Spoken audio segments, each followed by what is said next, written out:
Ladies and gentlemen, fighting out of Las Vegas, Nevada, here is the skilled, the highly regarded Devin the Dream Haney. Bud Crawford is a fight fan, and he's a fight fan's fighter. The Ennis Express is a runaway train. Ain't no pressure when you built for this. Man down, round one. The truth hurts. Ladies and gentlemen, presenting the undefeated super flyweight from San Antonio, Texas, Jesse Bam Rodriguez!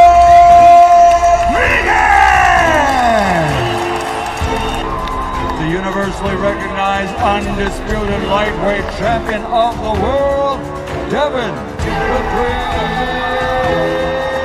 Haney.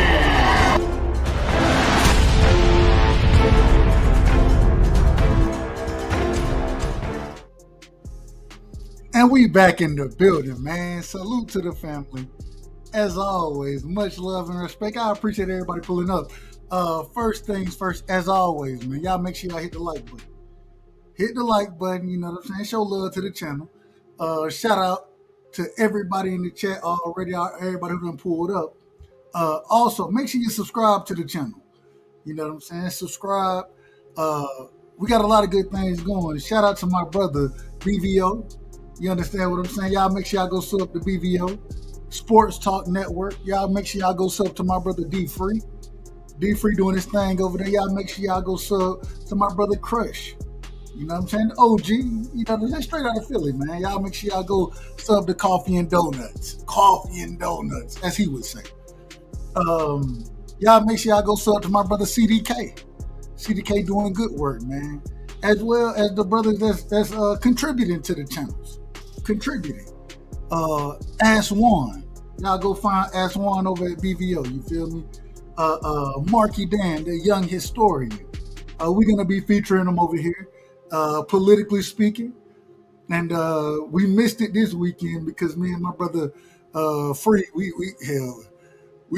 had to do a little work over there as far as the draft went. We had a strong 3 days of draft going on, so but shout out to my brother Free, you know what I'm saying? But man, we got a great show tonight, man. Georgia's finest coming to y'all once again. We got a lot of topics that we got to get off, we got to cover. And I think it's going to be a hell of an episode, you know what I'm saying? As always, it's always a hell of an episode. But before we get things started, I got to do things the right way. Shout out to my brother Free in the building, man. Like I said, y'all make sure y'all go. The man look like Black Moses over there. Don't he look like Black Moses? Shout out to Black Moses. Oh, Free. You just got a new nickname for me. Every time I see you, I might start calling you Black Moses. Here we go, y'all. Shout out to my brother, man. DP Rocker is in the building. Salute to my brother DP, man. Much love and respect to DP Rocker, man.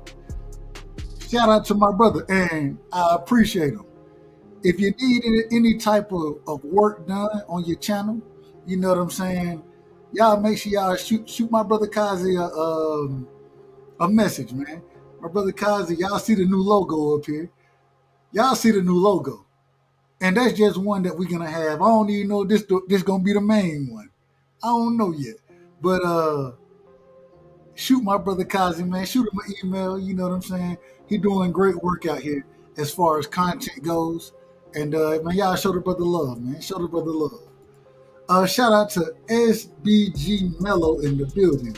I don't know what SGB stands for, but hey, shout out to Mello in the building, man. Salute, fam. Much love and respect. Now, I'm just telling you, free. Hey, what you say, Black Mo? Hey, what you want from me, Black Moses? That might be the new nickname, Black Moses. I like the picture. That's all I'm gonna say. Look. So first things first, man. We got a lot to talk about. Hey, absolutely, Kaz. You already know what it is, my brother. Kazi doing great work, man. Y'all make sure y'all go show the brother love. And to do it quick for you. He'll get it done. I gotta start with this. And we're gonna, as always, this is the Tuesday night show, so me and my co-host, y'all know how we do it. We're gonna rock accordingly. But I always like to start off with something. And in this situation, I'm just sitting here looking at the Fatal Fury card, right? Ryan Garcia versus Rolly Romero, supposedly the headline event. Devin Haney, Teofimo Lopez versus Arnold Barbosa. Devin Haney versus Jose Ramirez. Then I'm looking at the Cinco de Mayo because, hey, we know, hey, Friday, Saturday, Sunday. That's what we got going this week. Friday, Saturday, Sunday. So now I'm looking and I'm watching, I'm sitting here like, okay. Canelo Alvarez, shout out to my sister 2 Cent Boxing, man. Salute to 2 Cent. I'm thinking Canelo Alvarez versus William Skull. I'm glad Canelo fighting. I ain't gonna lie to you. I ain't a huge fan of Canelo now, I ain't gonna lie, but I love to watch that man box. Can't nobody deny greatness. The man can fight. You can't deny greatness. Hold on, what did he say? He said, why the bulldog got a camel toe? Oh, 2 Cent. Kazi, you heard what the people are saying. Kazi, I need you to go fix that, Kazi. She said, why the bulldog got a camel toe? Kazi, I need you to go, hey, figure that one out for me, my brother. Hey, fix that up. Fix that up, my brother. Fix it up. Moving forward, 2 Cent, you out of order. We got to get 2 Cent to drop now, man. Damn, 2 Cent, I think this is the first time you never got the drop from me. I got to give it to you, though. I got to give it to you right here. Damn. It's a bunch of bull. Is that what you noticed about the damn photo? I didn't even, it's crazy. When I got it, I said, I didn't even look at it. I was like, yeah, he got the gloves. It's a bulldog, right side. I'm looking at it. I didn't even look in that even area. And then, Kazi, hey, you got to fix that for me, Kazi. You got to fix that for me. Who look? It's a boxing bulldog. Like, what the fuck? That's the last place I'm going to look. That's the last place I'm looking. Hold on, man. 2 Cent. The fuck is wrong with you people? Who raised you? I'm just saying that ain't how I was raised. I wasn't raised that way. But Kazi, hey, shout out to my brother, man. Shout out to my brother. But tonight, man, we got a great show for y'all. We're gonna give our predictions as far as how we think things end up playing out. Also, real quick, we got Monster Inoue. We got that card, I believe, and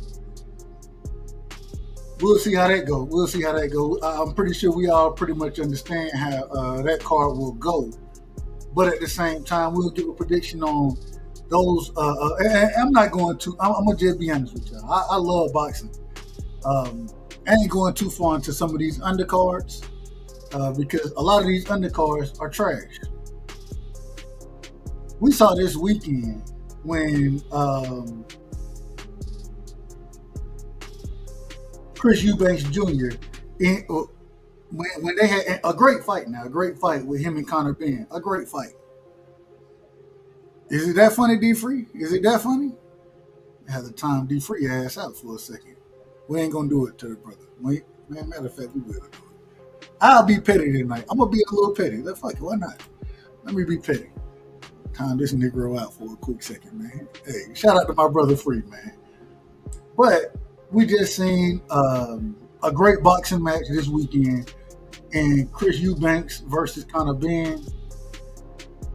The undercard, in my personal opinion, subpar. I ain't gonna lie to y'all. Y'all know I ain't gonna lie to y'all. I ain't got no reason to. I'm a fan of Anthony Yard. I like Anthony Yard. I thought he could have looked way better than what he looked in that bout that he was in. But at the same time, and we got to ask the question, what's next? Right? We got to ask the question, what's next for him? We got to ask the question, what's next? Shout out to my brother Piro in the building. Salute, Piro. Puro Suro, if I say it correctly. We got to ask those questions. At the same time, is he ready for these top level guys? In y'all opinion, is he ready for these top level guys? Shout out to my brother in the building, man. And y'all make sure y'all go sub to him as well. Clarence McClain is in the building. The No Duck podcast, man. No Duck Zone podcast, excuse me. Had a hell of an interview over there with an amateur boxer the other day. Y'all make sure y'all go check the brother out. The brother is at the fights. You know what I'm saying? Giving prime content. Please check this brother out, man. Show that brother some love because he doing the people's work. Absolutely doing the people's work. But when we're talking about Anthony Yard, is he ready for prime competition?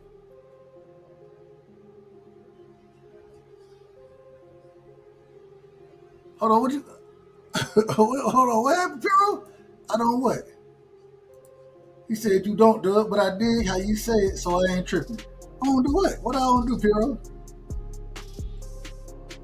You might be out of order, man. You might be out of order. We might have to get you to drop too.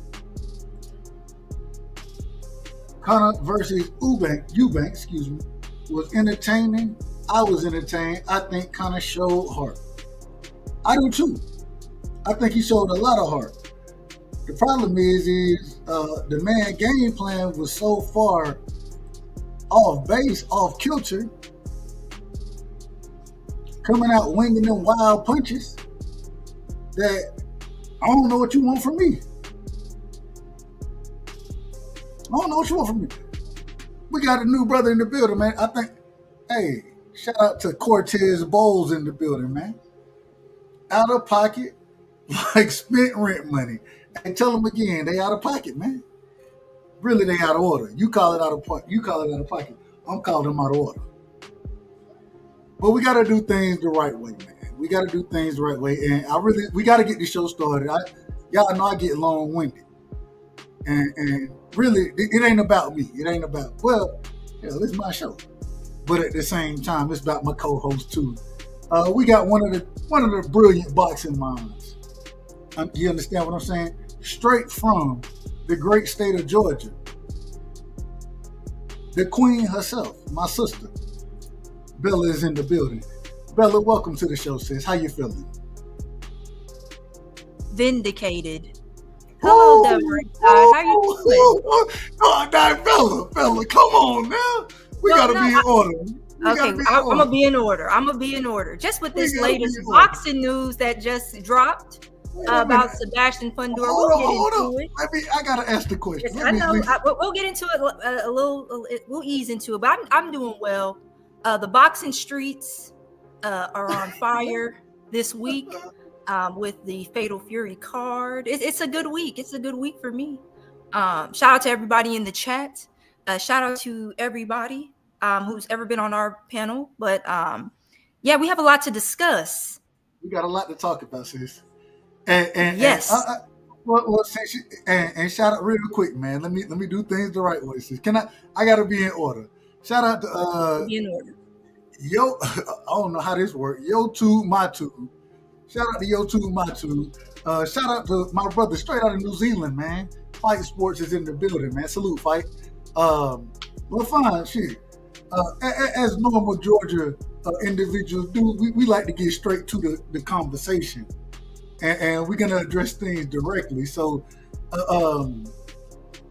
it comes out that Sebastian Fundora seems that he's gonna be dropping the WBO belt. Correct me if I'm wrong. And he's looking to fight Sebastian Fundora next. When I believe the fight that was ordered was him versus what's my guy Xander Zayas from Top Rank. Xander Zayas. Correct. And so now it seems like Sebastian Fundora is dropping that belt to fight Tim Tszyu again instead of taking on the smoke like I would expect them to do and fighting. And especially with us hearing that Top Rank and PBC are going to be doing work together, cross-promotional events. I thought this was one of the biggest fights that they could have made as far as cross-promotional goes. Break it down, sis. What's your thoughts on that whole situation? So just again, salute to everybody in the chat. Salute to all of the subscribers of the Dub Right Side channel. I see everybody in the chat. Shawa, I see you. Cosmic, Fight Sport, Yotu, Hero, Cortez. I see everybody in here. D Free, I think I saw you. Clarence. Just want to say 2 Cents Boxing. And then we got SBG Bello, DP Rocka. I see everybody in the chat. So let's get straight into it now. Okay, so what do I think about this? I am not surprised at all with what occurred. And as a matter of fact, we can travel back into time, right? When Sebastian Fundora and Terrence Crawford was ordered, there was a narrative on YouTube that Terrence Crawford was ducking Sebastian Fundora, even though they came to an agreement. Terrence Crawford stepped aside. And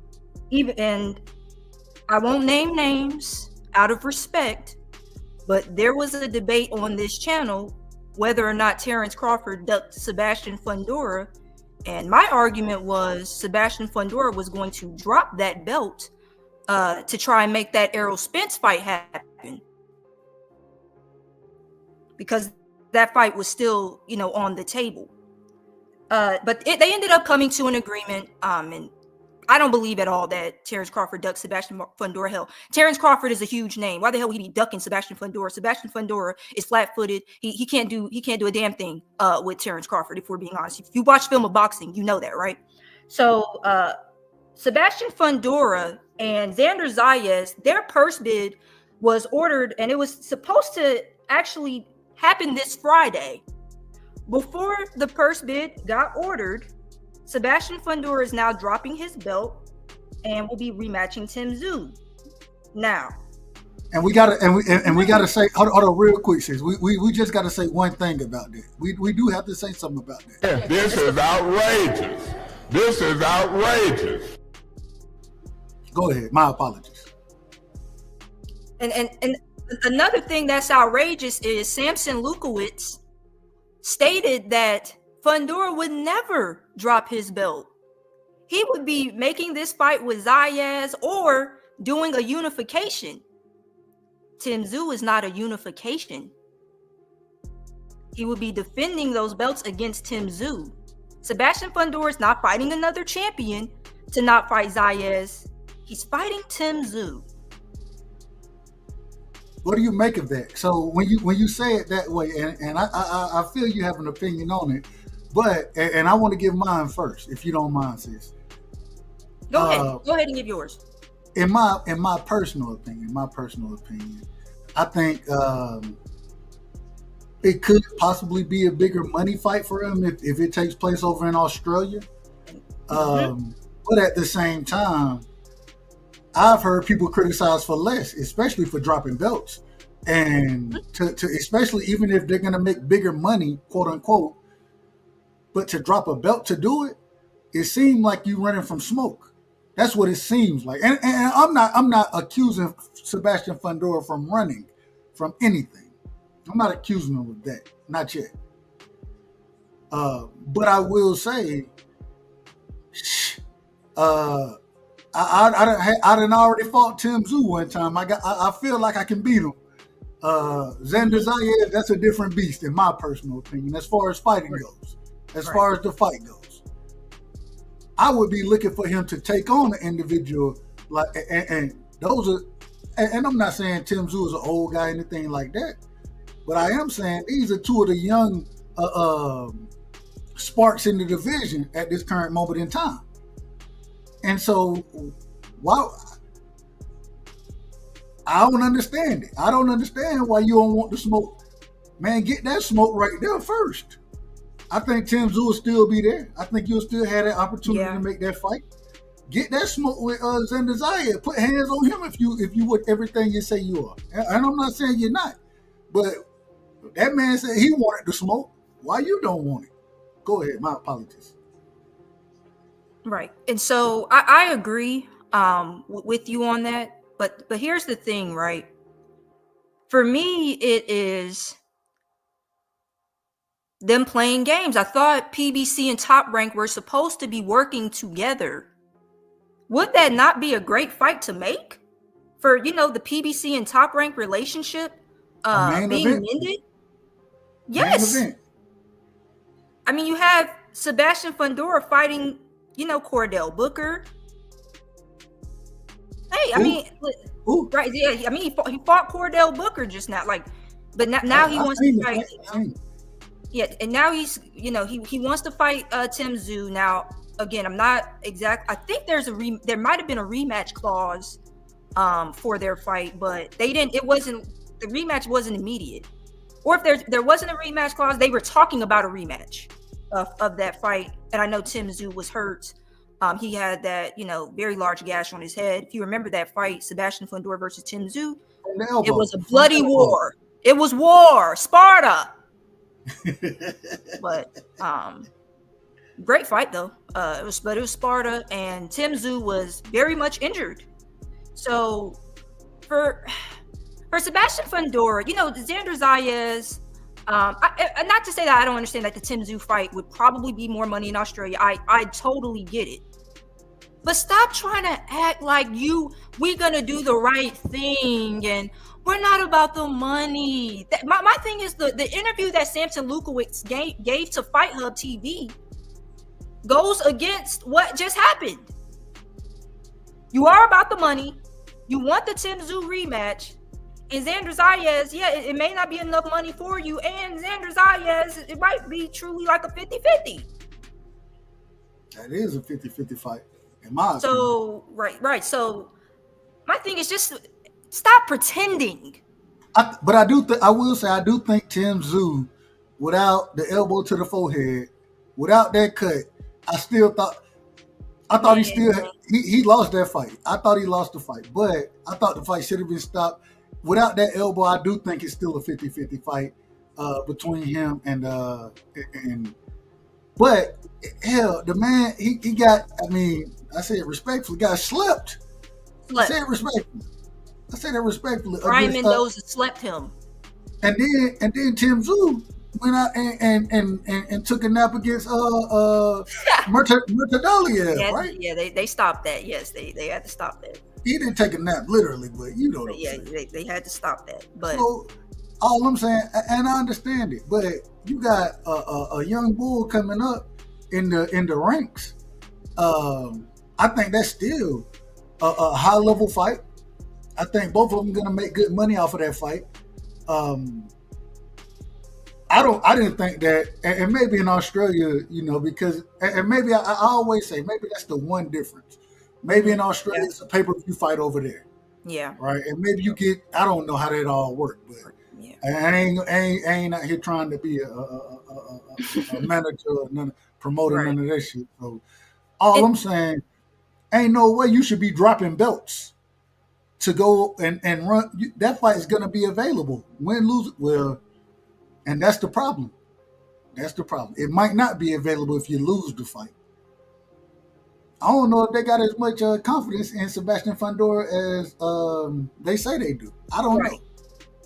And that's what I mean when people say, well, the purse bid got ordered. Just because the purse bid got ordered doesn't mean the fight is happening. The guy drops his belt, the fight's not happening. They did not want that Zayas fight.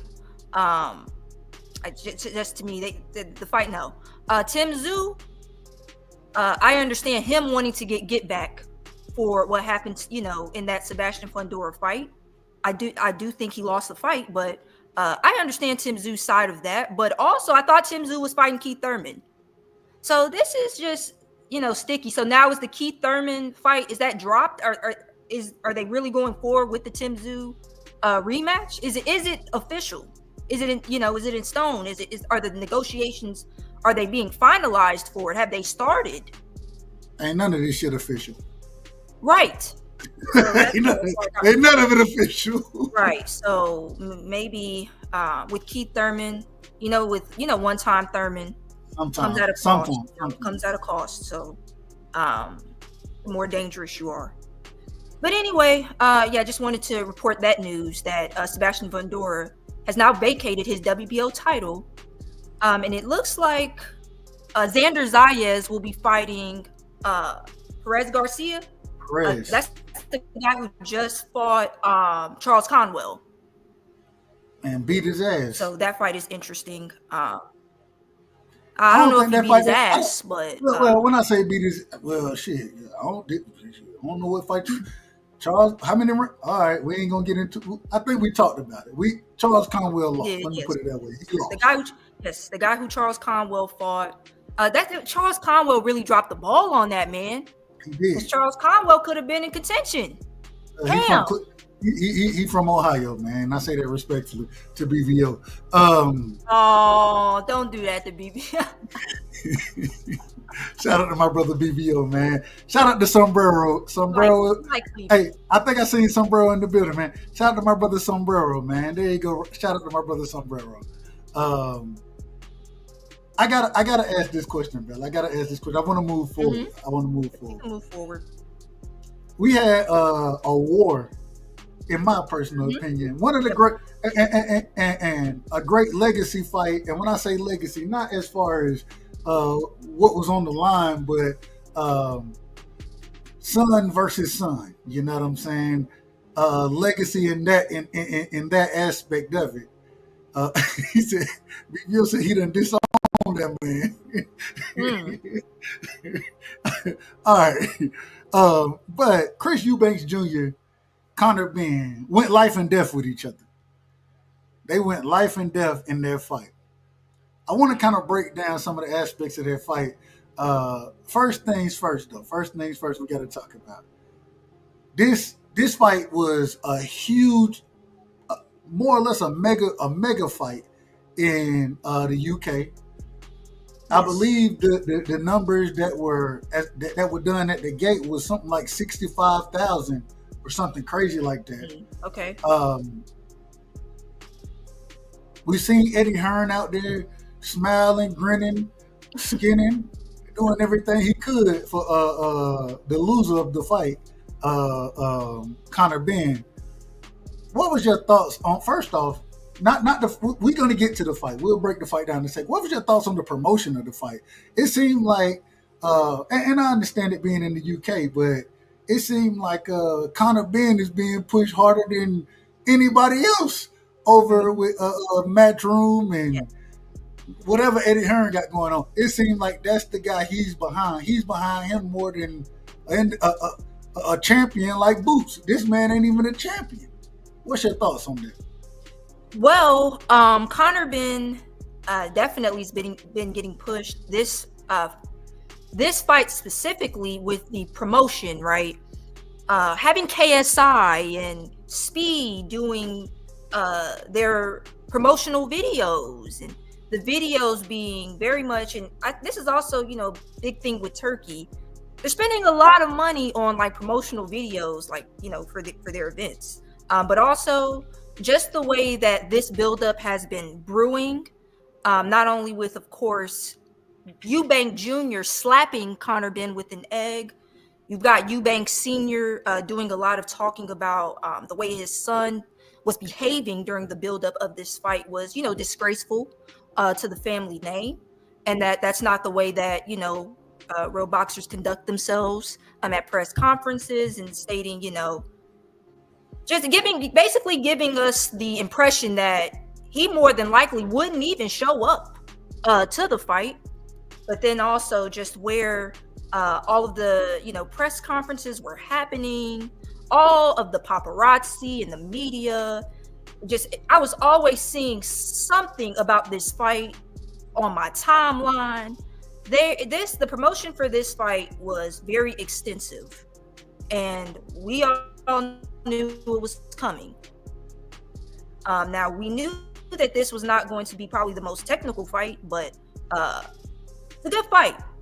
And then, yeah, so I would say Eddie Hearn definitely, it appeared to favor Conor Benn while, you know, in promoting this fight, rather than, let's say, like, you know, the Boot Stanionis fight.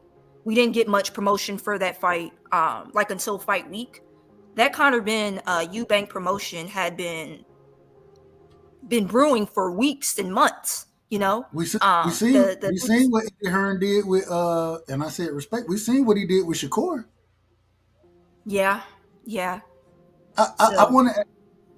Do you think? And me personally, people think I'm crazy when I say it, but I think competition breeds. When there's competition, you got to put on the best to compete. You know what I'm saying? So I like the competition. At the same time, when you see an individual, and I'll be honest, I think a Boots, Shakur,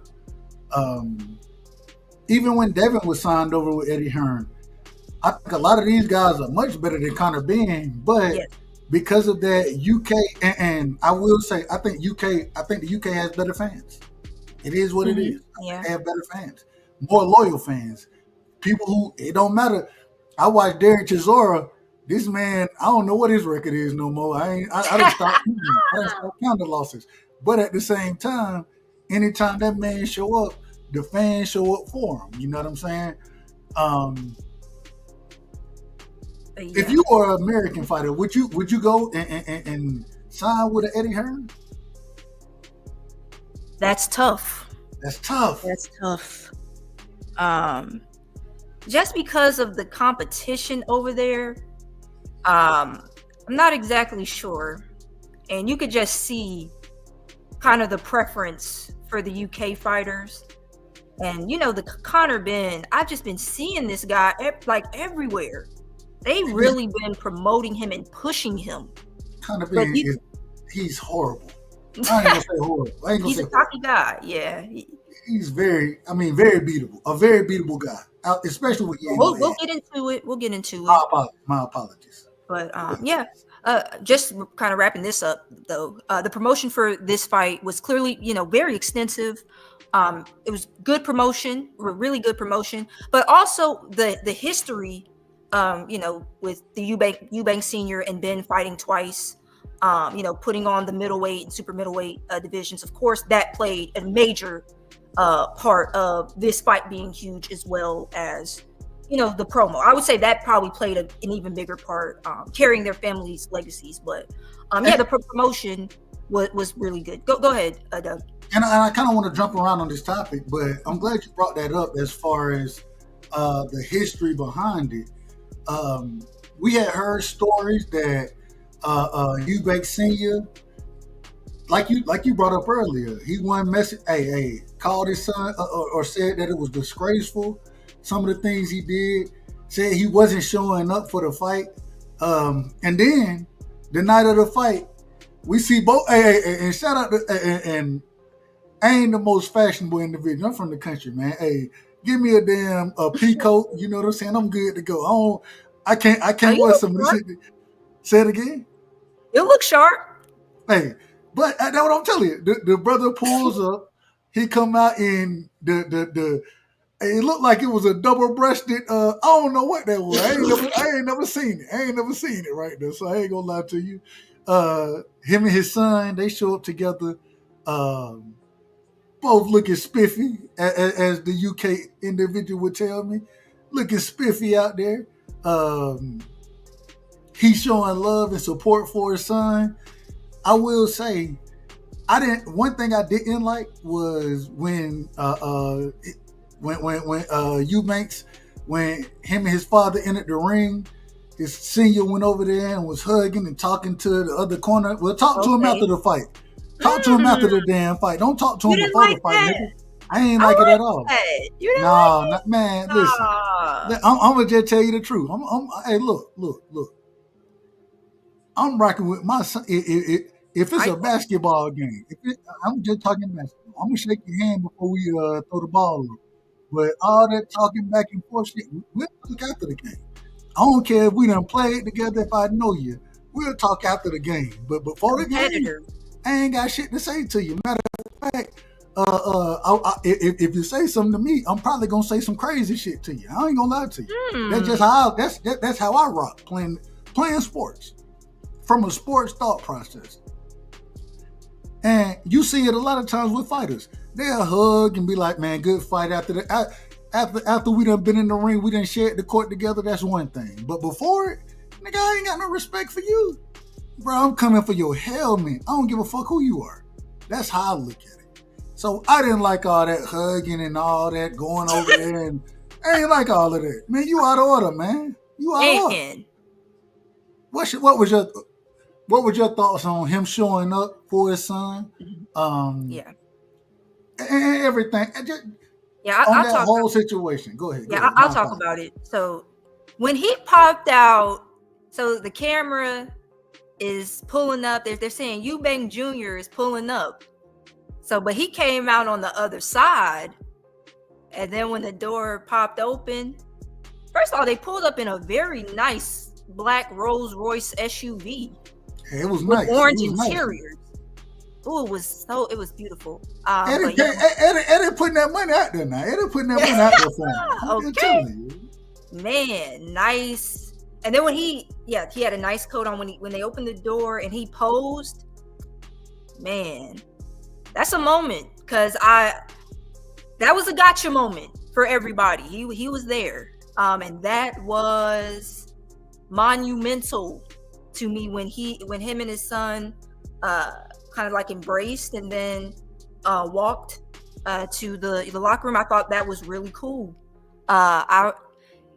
Listen, it was a little emotional. Now I think that I didn't think Eubank Sr. would show up, but he showed up and he showed out, being himself. And I really, he's a showman anyways. But such a showman. But at least, he was still, you could tell behind his son. His son was, is leading and he's about to get the job done. He still looked very focused. Now, Eubank Jr., he gave some moments, to the camera, but Eubank Sr. gave some moments to the camera, but it was about Eubank Jr. That night. But Eubank Sr. being there, man, did that make the night really special. Nigel Benn being there. So yeah, I really like that. But what you were talking about in terms of, once they entered the ring, first I thought the ring walks were really nice. I loved of course he usually comes out to Still Dre, right? But also like the orchestra playing. I thought it was just a really extravagant entrance from Eubank Jr. And then when he came into the ring hugging Nigel Benn and Conor Benn. Conor Benn didn't really seem like he was all for it, but Nigel Benn and him embracing, I thought that was I thought it was cool. But I understand what you're saying, just saying like, hey, we're competitors. You're coming in here, to hurt my son. This is the hurt game. So, but my thing is, I think it was just a sign of respect between the two. Both of their fights were really, really good. So I understood they're UK champions. They are both, very well known, and they're both very well accomplished. Pretty much UK legends. I would call them UK legends. Yes. So them getting that respect, and when the crowd, and that's another thing we didn't talk about. When Eubanks Sr., when the door opened, the crowd went bananas. It roared in there. I think people were so happy to see Eubanks Sr. Now, I don't know how long in advance this was planned, but it was clearly planned, and we got. But I was happy to get God because it really added such a special element to the fight. So, yeah. And it shows so that boxing is such a worldwide sport. And even when I was watching it, I remember before, we had been covering the NFL draft and all that kind of stuff. And shout out to the NFL draft. Shout out to my brother Free. We did a hell of a job doing that. But I'm saying here, we done all been told, nah, man, Conor Ben, Eubanks Sr., he not showing up. He ain't fucking with his son. He on rock with him. And then he shows up. And although I still feel like there's a tad bit of a disconnect there, I still feel that way. I thought it was amazing to see and get what we got from it, because having two legends, especially on the UK level, that then fought each other, anybody who know anything about boxing know that those were two great fights that they had with each other. Yes. And now the sons, the build up to this fight, I thought it was a great build up. I thought it was pushed back a tad bit too long, but that is what it is. Yes. Still a great build up though. And then for them to go out and now let's talk about this. I want to move to the performance of the fighters, and then we'll move to a few of the other things. But as far as how they performed in the ring, right? Mm-hmm. Bella, you want to go first? Or you want me to go first on this one? It's up to you. You go first. No, you can go first. You can go first. Listen, Conor Ben, the man came out there as wild as I've ever seen him. Mm-hmm. And I think that was to his detriment. He was winging shots. He was throwing. Man didn't even believe in the jab in the first round. Man didn't believe in it at all.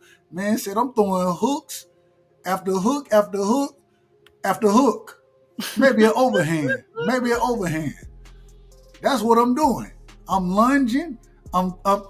Just some of the what I'm like, well, calm down. You're gonna get knocked out doing this. That's what I'm thinking. Mm-hmm. But I did think that he had success early in the fight. The problem was once Chris Eubanks Jr.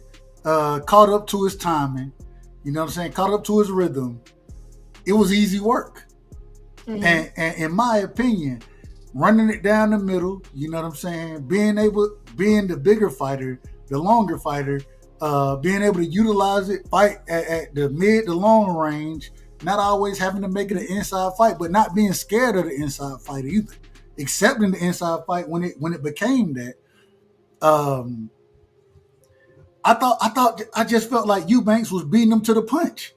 He beat him to the punch, not off of speed, but off of timing. The timing and the length that he was fighting with, he could see punches coming, and he had Conor Ben, in my opinion, was just looking for one punch instead of boxing and trying to break. You know what I'm saying? And now I give. In some of the later rounds, I do give Conor Ben credit for going to the body the way he did. But I watched Eubanks go to the body the entire fight. Mm. Conor Ben and Chris Eubanks got clipped multiple times in that fight. Yes. Multiple times. I thought he was hurt multiple times in the fight. Not hurt enough. And mind you, the weight cut, that's a whole nother situation. I don't want to get too far into it. But I also watched Chris Eubanks say, nah, you ain't finna beat me, nigga. You're not finna beat me. And then sit there and bang the body, then be able to go upstairs, downstairs. I thought it was such a war. It's one of them fights where you be like, man, I don't give a damn who really won. I had Conor Ben. I had Chris Eubanks winning, and I was happy that he got that decision. At the same time, I don't care. I don't think it really matters who won, because these are the type of fights that you become legendary from. You know what I'm saying? Just it was a true slugfest. There were times I'm like, shit, man, this man about to get knocked out. Wait a minute. Yep. And it just went back and forth so much. But I thought that Chris Eubanks, he did better body work, landed the cleaner shots, had the better timing in the fight. You know what I'm saying? And I thought he was putting the hands on Conor Ben. 8-4 was cool with me. 9-3 may be a little wide. 7-5 may be a little too close. So 8-4 was good with me personally. But at the same time, I respect everything Conor Ben did, because I always say this, since he ain't been on the eggs, the man ain't looked nearly as powerful. But I did think he rocked Eubanks a couple times in that fight. And so I loved the fight, man. I thought that was a true war. And it wasn't really a boxing match in this situation. It became a boxing match at certain times. Hence the reason we talk about the timing of Conor Ben, of Chris Eubanks, the length that he was utilizing. But at the same time, I watched him say, man, damn boxing, I'm just for to fight your ass. Let's fight. Right. You know what I'm saying? And man, I don't think it's always good for the sport, but in this situation, I thought this was fantastic for the sport. I thought this was a fantastic match. I'm listening to Turkey. Well, we'll get to the rematch and all that. Go ahead and break it down, sis. I apologize. No. I agreed with your assessment of the fight. Your analysis was great.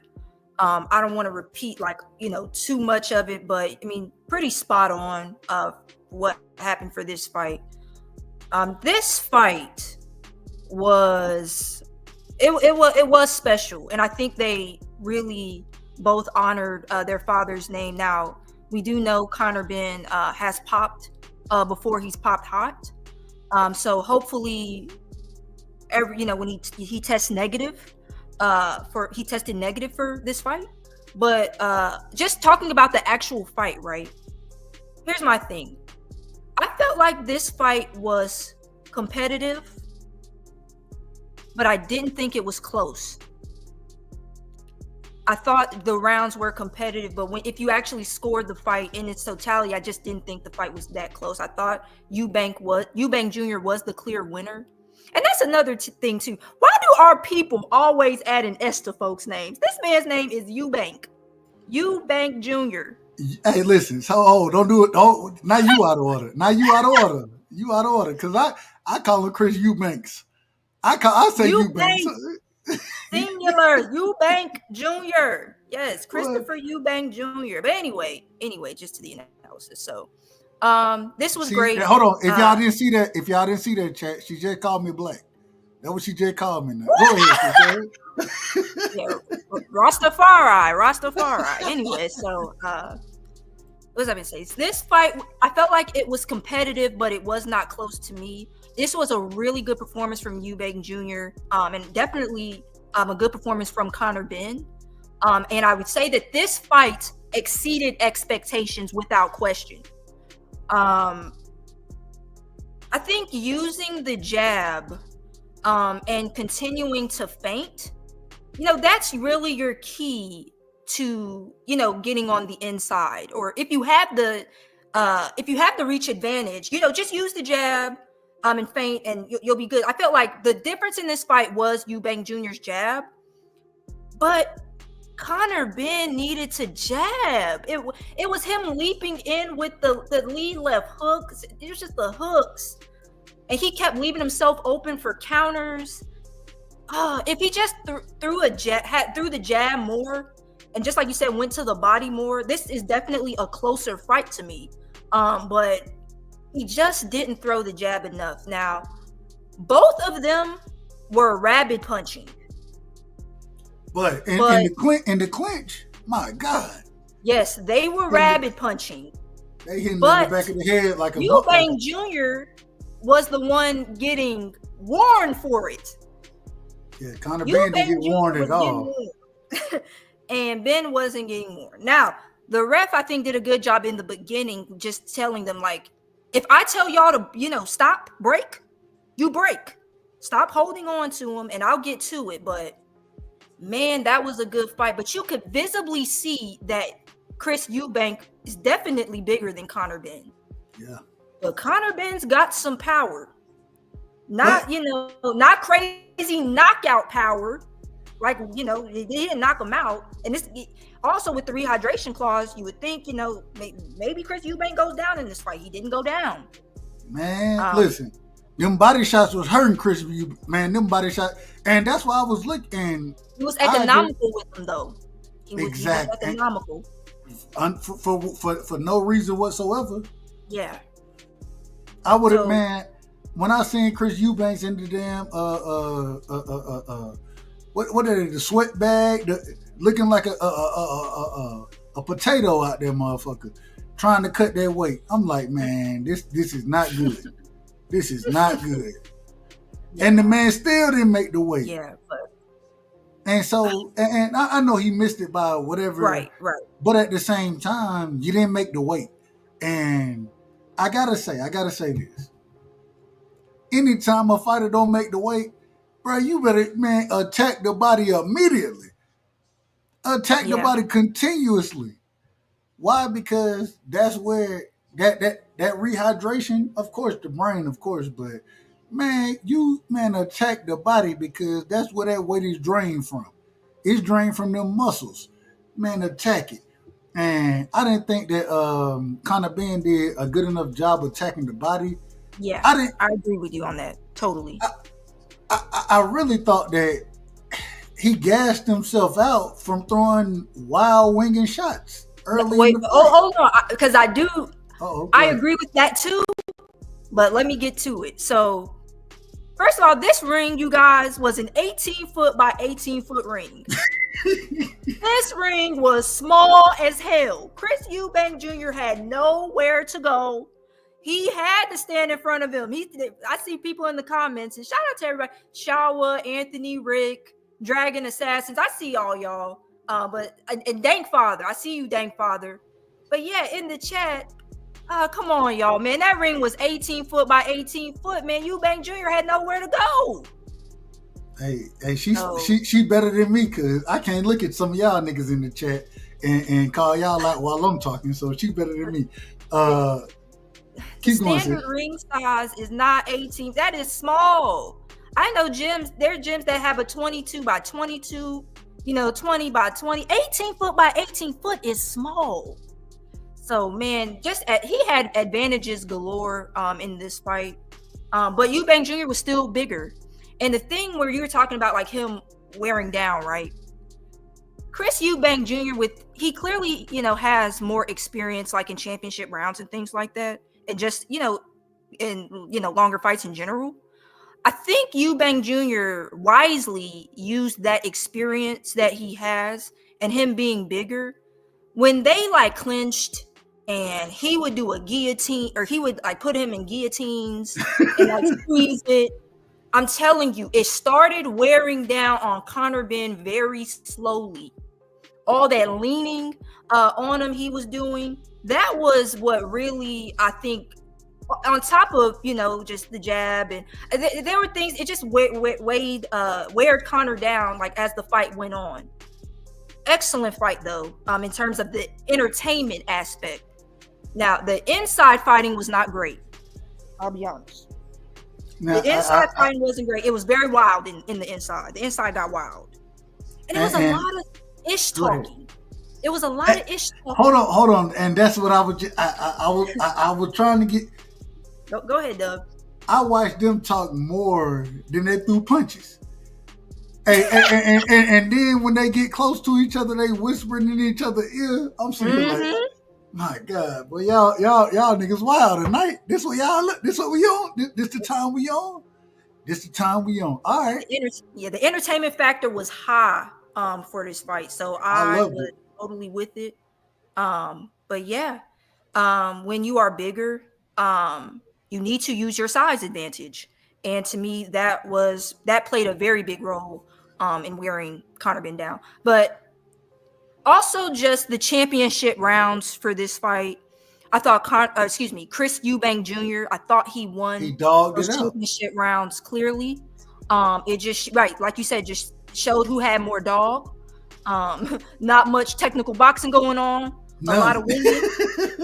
But both probably, they looked tired, but their will was not going to, stop them from going, stop them from staying on their feet. They were both going to stay on their feet for this fight. So when he was connecting them on them with those hooks, and Conor Ben, specifically that 12th round, man. Oh, I thought Conor Ben was about to get stopped, but he has heart. Bearing, a negative, bearing a negative drug test, but he was almost down, but he did not go down. And those ropes did help him. Him getting on those ropes was smart. Damn right. Let He's me lead. probably going down. So he smartly used the ropes. I need to lean right now. I got to lean. And Eubank got him with like 2 really good left hooks. I was like, that 12th round was cinema. That was great. Man, if he would have got that stoppage, we might be looking at a Canelo Eubank fight right now. We might be looking at Canelo Eubank. Now you out of order. Am I out of order already? Dang. You out of order. But we're not there yet. We're not there yet. But really good fight, high entertainment value.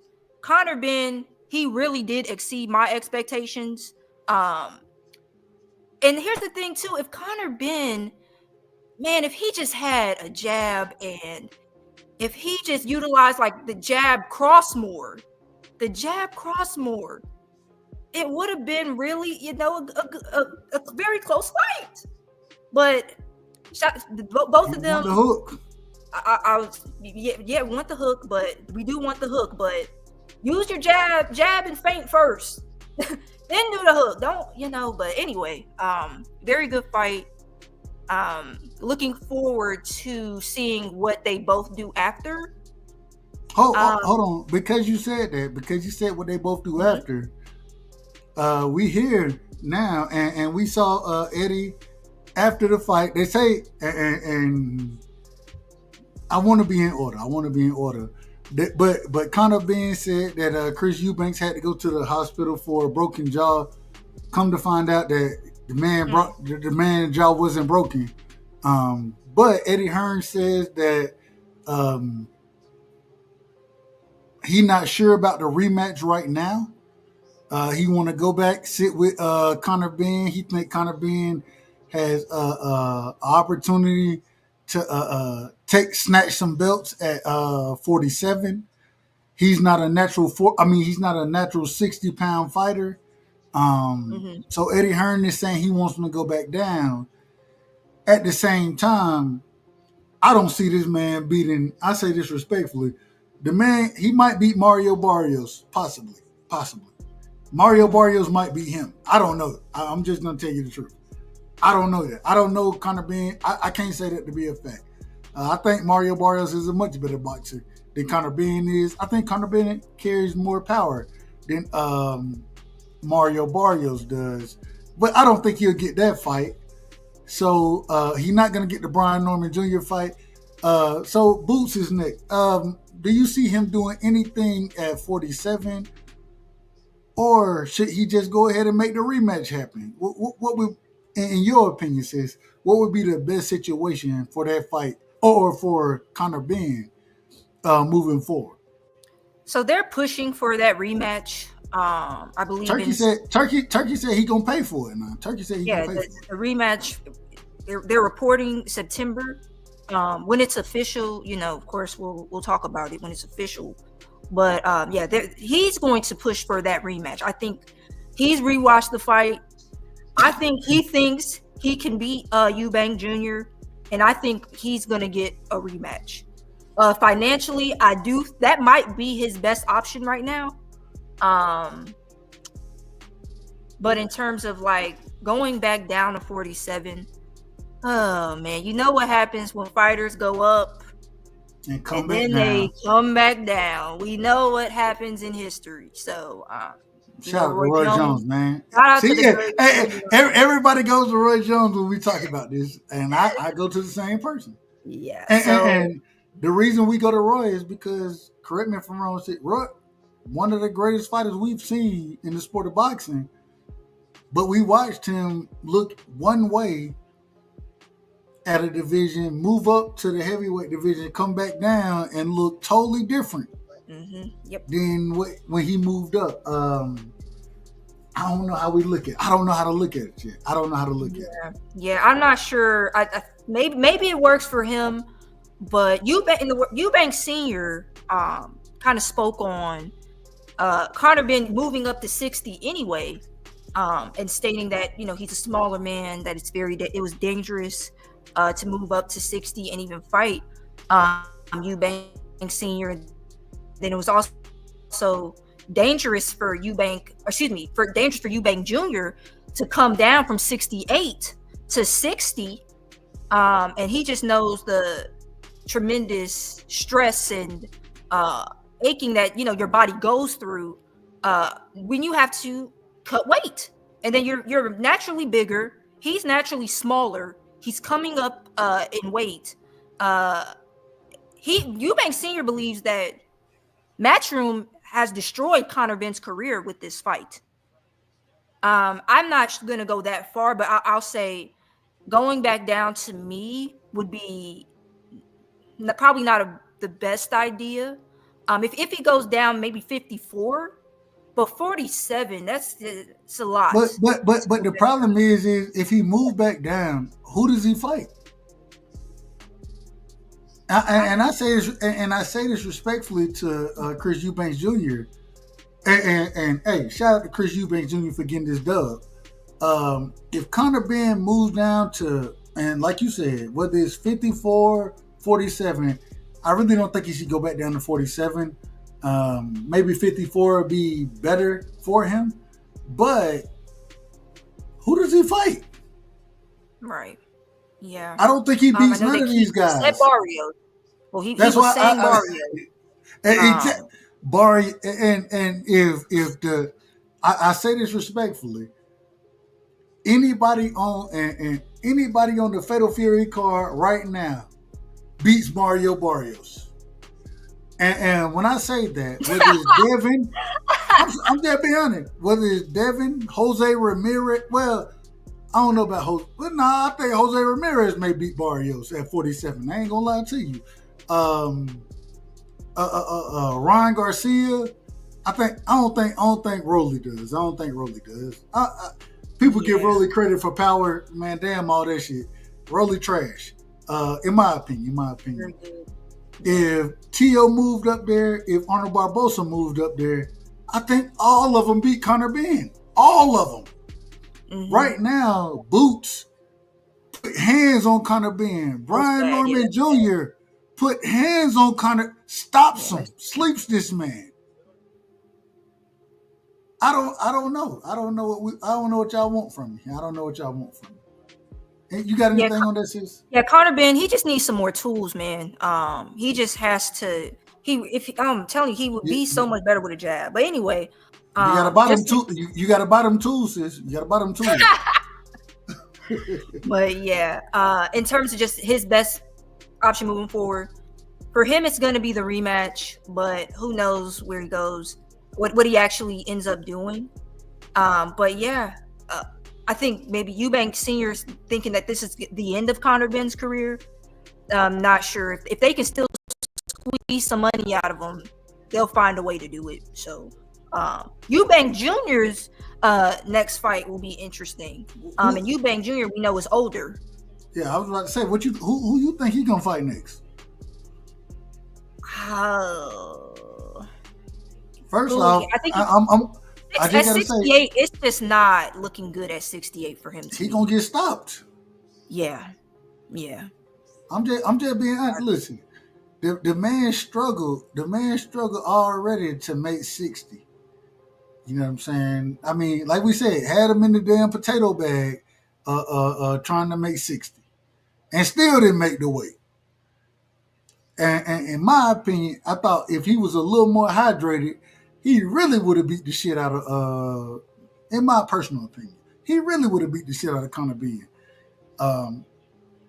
But his natural weight is what? 68? Bruh. Mm-hmm. This nigga ain't beating nobody at 68. There's some names at 68 for him to fight. But I just think they're all 68 is infested with sharks, but 68. Man, hold on. Does he beat Caleb Plant? Maybe an Andre? Andre beat the shit out of him. maybe. No, I see Caleb Plant stopping him. Exactly. That's what I'm saying. Like, yeah, no. And all I'm saying is as far as Chris Eubank, I think that I think there has to be a rematch for him. He got to win that. That's his. The man's never been a champion. Nope. Never been a champion. And I'm not saying that disrespectfully to him. I'm not saying it disrespectfully. What I am saying is this was your money fight. You know what I'm saying? And the rematch, win, lose, or draw, a money fight for you, that's what's going to happen. But anybody else, I just don't see, man, at 68, I don't see this nigga beating nobody at 68 right now, bro. I hate to say it. And I really don't hate to say it just because I ain't a fan of neither one of them like that. But I mean, I love to watch him fight. But I ain't no big fan of him. So, nah, he getting scrubbed at 68. He getting scrubbed up. McCumbee will stop him. I'm just saying. McCumbee damn near, and people don't want to believe it, he damn near stopped Caleb Plant until Caleb Plant said, let me take this shit to the inside, nigga. Let me smother this nigga and beat his ass up on the inside. So, I just don't think, I like Chris Eubanks Jr., you know what I'm saying? I ain't got no problem with him. He not that talented to me. And I think that's the difference that I think about these UK fighters. And I want to get to this point right here because we're talking about UK fighters. The undercard, we had my guy on there, man. Anthony Yarde was on the undercard. Anthony Yarde looked average, to say the least. But hey, I still rock with Anthony Yarde. Outside of not sparring, I rock with Anthony Yarde, man. I think the brother can fight. What was your thoughts on the undercard as far as Chris Eubank and not just the Anthony, break it down however you want to, but just the undercard of Eubanks versus Conor Benn? What was your thoughts on that undercard? So I did see Yarde and Arthur. I thought that was a cool fight. I didn't think it was that good. I thought Yarde he had some success with the left hook. But again, it was just, a lackluster performance. I thought Yarde did some great inside work in the championship rounds. And Arthur, on the ropes a lot. What?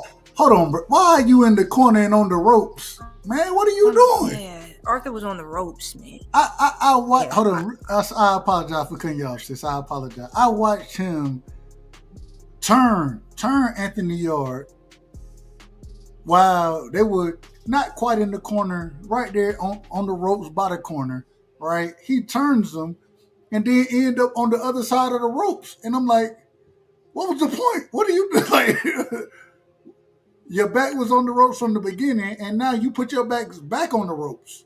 Like, what are you doing? Right. It just was. It was bad boxing, in my opinion. Go ahead, sis. I apologize. Right. And at times when Lyndon would faint, Yarde would fall forward and get caught. But for the most part, yeah, I agree. Shawa didn't use his length enough. The inside fighting was good though. I was cool with the inside Yarde inside fighting. In the last, rounds, I was cool with that. But overall, just not the co-main, it was cool. I thought the McKenna fight with Liam Smith. Congratulations to McKenna. I didn't like that fight at all. No, didn't like it. So this card just was not for me. The undercard, the undercard was cool, but thank goodness for Christopher Eubanks Sr. Thank goodness for Nigel Benn, and thank goodness for Eubank Jr. and Conor Benn putting on a super performance in terms of entertainment value. By the way, not in terms of technical boxing, in terms of entertainment value. I was highly entertained with them. But Anthony Yarde, like you said, definitely talented fighter, right? Good fighter, but just had some lackluster performances.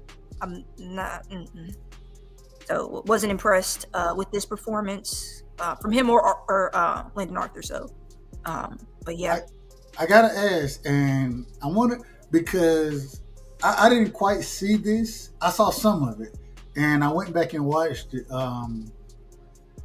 One of the controversies in this on this whole card was Billy Joe Saunders going over to I believe it was Chris Eubanks' camp, as far as asking to test raps, those type of things.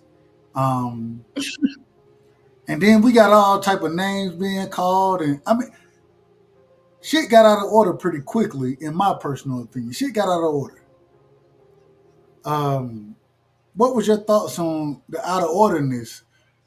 I don't even know if that's a word. I don't know if out of orderness is a word, but we just made it one. As far as Billy Joe Saunders going over there, going at Nape, or I always say the manager's name wrong. Napper. Thank you, Napper. Well, shit, I'm from the country. So it is what it is. What was your thoughts on that, sis, as far as that debacle? Because we seen, and at that current moment in time, I was kind of watching it, and you have things on mute, so you're not hearing everything that's going on. You go back and watch it. It was a tad bit out of order as far as what Billy Joe Saunders was trying to do, and then I'm gonna pass the mic to you. I'm out of order. Let me get back on order. Right. So, okay, you guys, this was a debacle that occurred before the fight started. So, before boxing matches start, when boxers are wrapping their hands, either like a team member or sometimes even like the boxer himself, right, or herself, in some scenarios, right, will check the hand wrap to make sure that the wrap is legal. Bandage, tape. In some states, stacking is legal, but in a lot of states, or in a lot of places, stacking is illegal, right? So there's someone from the team to check. Conor Benn's team, on behalf of Conor Benn's team, Billy Joe Saunders, who we have not seen since Canelo stopped him.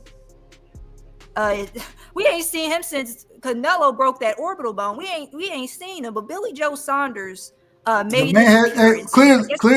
Clearly, the man has become a trainer / a cornerman. I say that respectful. Go ahead. I apologize. No, but we haven't seen him. We've seen him be disrespectful, but you know what I mean? Like, he's just not the most likable guy. But anyway, we've seen him, but not really. Anyway, so yeah, we ain't seen him. But anyway, they sent him to Eubank Jr.'s locker room to inspect the hand wraps, right? Quote unquote. That really what they were doing, of course, was trying to play mind games, because as you know, when Eubank Jr. and Billy Joe Saunders fought, Billy Joe Saunders won. Eubank Jr.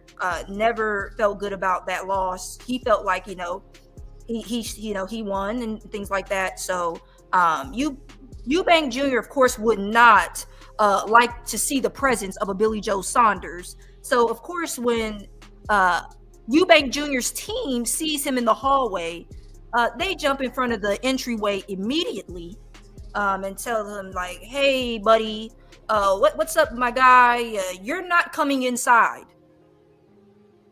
Billy Joe Saunders is saying, we need fair hand wraps. We need fairness, fair hand wraps. We want to make sure everything is fair. Of course, being loud and making a commotion outside to maybe throw off Eubank Jr. Anyway, Napper just tells him, Napper, who is Chris Eubank Jr.'s manager, just says, hey, you're not coming in. It is what it is. And he's still trying to explain himself. Napper kind of mocks him a little bit because he's stuttering a little bit. And Billy Joe Saunders says, you're a nobody. You're a nobody. And he's like, who are you calling a nobody? You don't get to call me a nobody. He's like, I'm calling you a nobody. And they're just going back and forth, right? And then things get heated when Napper tells him, you're not coming inside. I guarantee it. And he said, Billy Joe Saunders said, who you talking to, man? Who you think you talking to? This guy, he's a wanker. He's a wanker. It was just so bad. What the hell is a wanker, man? I still don't know what that. I still don't know what that means. I don't know. But then he makes like these very racially charged comments towards Napper, just saying, he's got a flat nose, big nose, rubber lips, basically stating the features of, not stating the, negatively his features, but being very disrespectful. And this is clearly racially. It felt like it was racially charged. And Billy Joe Saunders is just this very disrespectful character in boxing. Yes, he had some good wins, but it's just like, come on, God, you can't talk to people like this. You can't do things like this and behave like this. And so many more boxers, man, they are really just making themselves look like fools for clicks and views and to get into other boxers' heads. And you don't have to do it. And so I thought it was just very much dramatic. And then, afterwards he's talking about, well, after the fight, I'll splatter you. Napper, he was down with it seemed like. But Napper, Napper being a nobody, Napper is actually Chris Eubank Jr.'s manager. He's also, I believe, Tevin Farmer's manager. He's also, worked with Blair Cobb. So Napper is, manager of the boxers. And to say those types of things, it just it was just really uncomfortable to hear, but also just Billy Joe Saunders is so arrogant. And but Napper and Team Eubank, guess what they guaranteed? He did not come inside. He ain't make it. He did not. He was not able to push through security. So yeah, it was a lot of security. It was just a big commotion, but just more drama. It was cool. I ain't mad at it. Well, I am mad at it. Let me rephrase that. For the racially charged comments were not cool. And that was it was just something that when you saw it, it was like, okay, this is just another thing to talk about. It actually wasn't cool. Billy Joe Saunders isn't cool. So let me actually change it. It wasn't cool. What Billy Joe Saunders said to Napper. And I'm glad Napper is kind of, speaking out about it. He's doing interviews, just letting people know that, yeah, Billy Joe Saunders, he wasn't coming in. It was that simple. So, yeah. It is what it is. Team Eubanks on this. So, I got to ask you this, sis. Moving forward. Well, first things first. Anything else on Eubanks versus Ben? Anything else you got? And you've been cooking on this whole situation, and shit, I'm riding your coattails. I say that respectfully. I keep riding. I ain't got no problem. Anything else you got on this fight right here? Eubanks versus Conor Ben. Not much. Just I like that they matched the shorts that their fathers wore in the first fight. I thought that was cool. That was cool. And they're just this fight to me felt impactful, even though it wasn't for a championship. It just brought a feeling back to boxing that we hadn't seen in a while and haven't maybe felt in a while that I really liked. And I know, like, we've had, a good fight this year with Benavidez Morel. It was just the feeling that this fight brought for me. Fight of the year? I wouldn't argue if someone said it was fight of the year just due to the historical significance. I would not say so, but I understand why someone would say it was fight of the year. Just because to me, in terms of their boxing skill, I felt like Benavidez and Morrell had the boxing skill, but they were also slugging. It was a good balance between the two. It wasn't no damn skill in this fight. It wasn't not much skill in this fight. Man, it was entertaining, and I loved it. I loved the fight. They did not like each other. The ref had to make them touch gloves. There was just a lot of they was whispering in each other's ear in the clinch. I'm like, well, y'all out of order, man. Y'all out of order. This might have been fight of the year, actually, just because of the build up and there being, true beef behind everything. I think that I can understand somebody saying this is fight of the year, as a matter of fact. So if it's fight of the year for a lot of people, I'm not arguing with you. So yeah, we can move forward. All right, so we gotta move forward because we gotta touch on this weekend, right? We have first off on Friday, and I don't know exactly how I'm gonna do it. I want to preface my whole comments with this. I don't know exactly how we're gonna do this, but we will definitely be covering the fight. I don't know how this shit finna happen. I'm just gonna leave it like that. Thursday is gonna be Thursday. Wednesday gonna be Wednesday. I don't know what's gonna happen on them days because of this fight that's gonna be on Friday. Then we got the Saturday fight with Canelo. Then we got the Sunday fight with Monster. Before we get to those later fights, I think the biggest card this weekend is the Fatal Fury fight card between Ryan Garcia and Rolly Romero. That's supposed to be the main event, the headliner. I don't know how, but I mean, it is what it is. You got Tio versus Arnold Barboza. You got Devin versus Jose Ramirez. I want to start with you, sis. I want to start with you in this conversation as far as this goes. We had the arrivals, the quote unquote arrivals. Yes. Man, what did you make of the arrivals?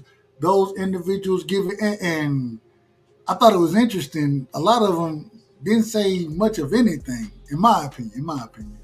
But how did you look at the arrivals and the beginning of this card? We haven't got to the weigh-ins yet. We'll get to that on what?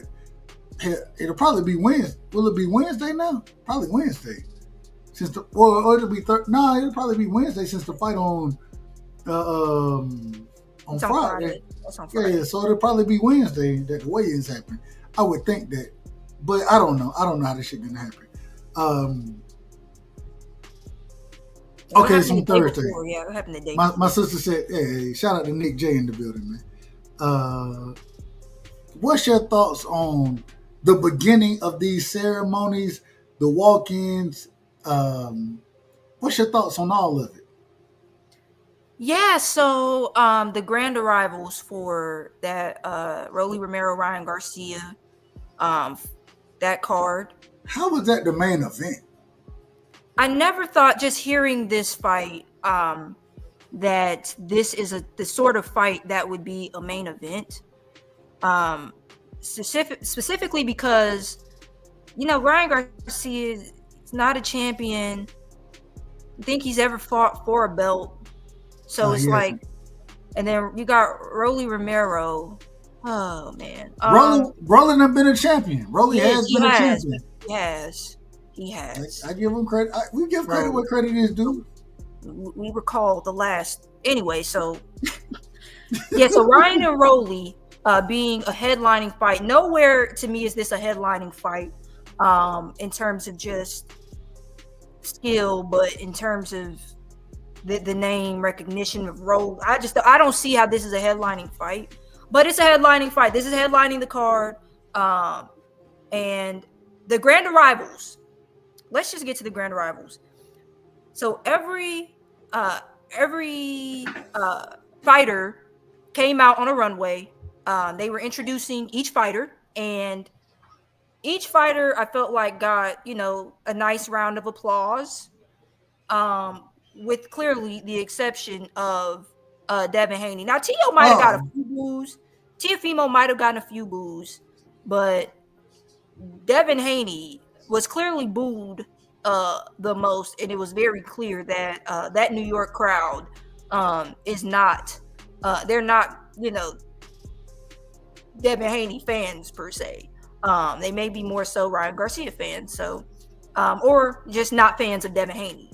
I don't even think they're probably Ryan Garcia. They're just not fond of Devin Haney, maybe Bill, whatever. But it was a big, the crowd definitely erupted in boos. But Devin Haney just, he's a professional. When he walked down, he acknowledged the crowd. He smiled.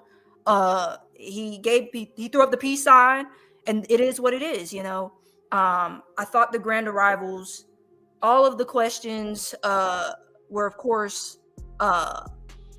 they were structured to make Ryan Garcia look good.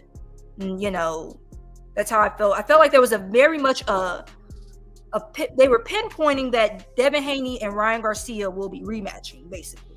They have to ask Jose Ramirez questions. They have to ask Rolly Romero questions. But a lot of the media surrounding the grand arrivals was mainly focused on Ryan and Devin, I would say. Teofimo Lopez and Arnold Barboza, that was interesting. That they were the only two that didn't face off. And Teofimo just basically said he's grateful, and he's looking forward to fighting. And Barboza said he's ready to, beat Teofimo. So I didn't feel like there was too much to, cover with this grand arrivals, other than the media clearly was favoring Ryan Garcia all through the grand arrivals, even the pre-grand arrivals with the conversations they were having. A lot of it's tailored, tailored to talking to, to Devin Haney and seeing how he'll bounce back. Does he still have a chin? Just kind of the script that they're pushing. The script is, this is clearly a script, and everybody knows what they're supposed to be saying for this fight. So listen, I love all of it. One of the, and I'm gonna tell you why. If anybody know me, y'all know I rock with Dev. And I think Dev for the step on Jose Ramirez. And since we got to get to that, we got to get to our predictions for this week. We only do the show once a week, so we got to start doing predictions for the week coming up, and we'll come up and talk about our predictions afterward. But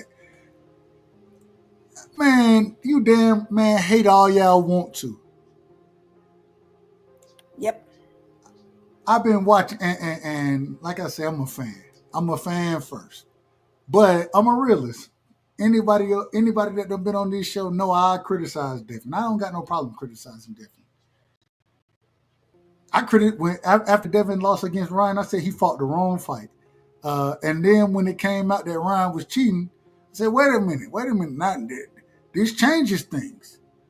Because a little more stank on that punch, as my sister would say, as Nick J would say, a little more stank on that punch, it changed the situation. But I still thought he fought the wrong fight. And shout out to Nick J. Shout out to the Queens of the Ring over there, man.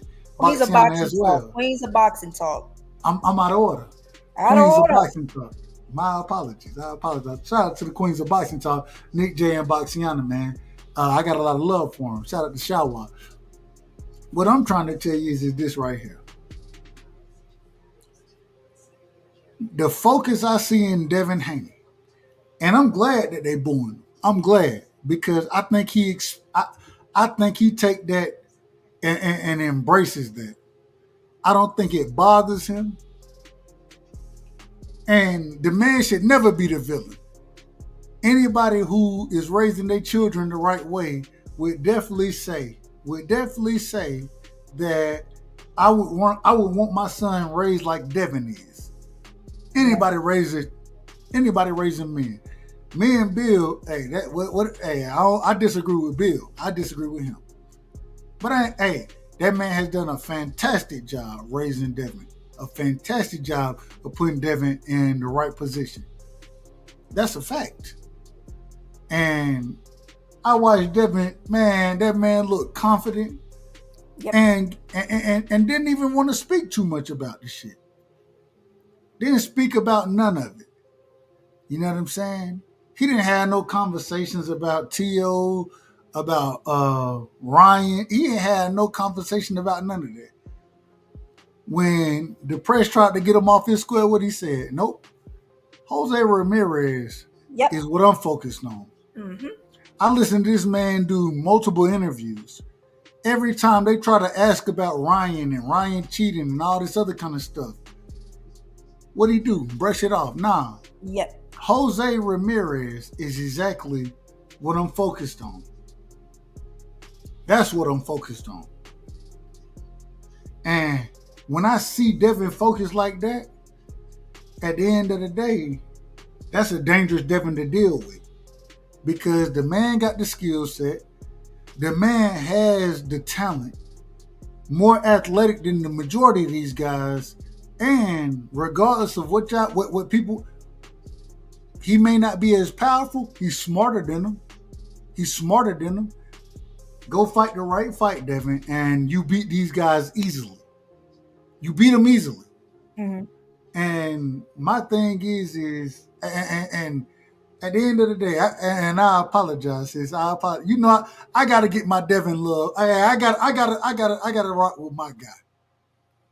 You know how I am. I got to rock with Dev. So I was proud to see Devin rocking the way he was. He ain't arguing with motherfuckers. Man, shut the fuck up, bro. Shut the fuck up. Shut the fuck up, bro. I don't know if that's Bill. I'm pretty sure that ain't Bill. No. Bill come on as Bill. So I don't know who this is. And you see bro, and you got we gonna have to take the nigga wrench now. Let's take this nigga wrench. Now let's do it now. We gotta do it. We gotta do it. Cause this ain't a real nigga right here. Shout out to the chat. I see Rick Timms, Darius Gilliard. Rick Timms, man. I ain't got no problem with none of my people, man.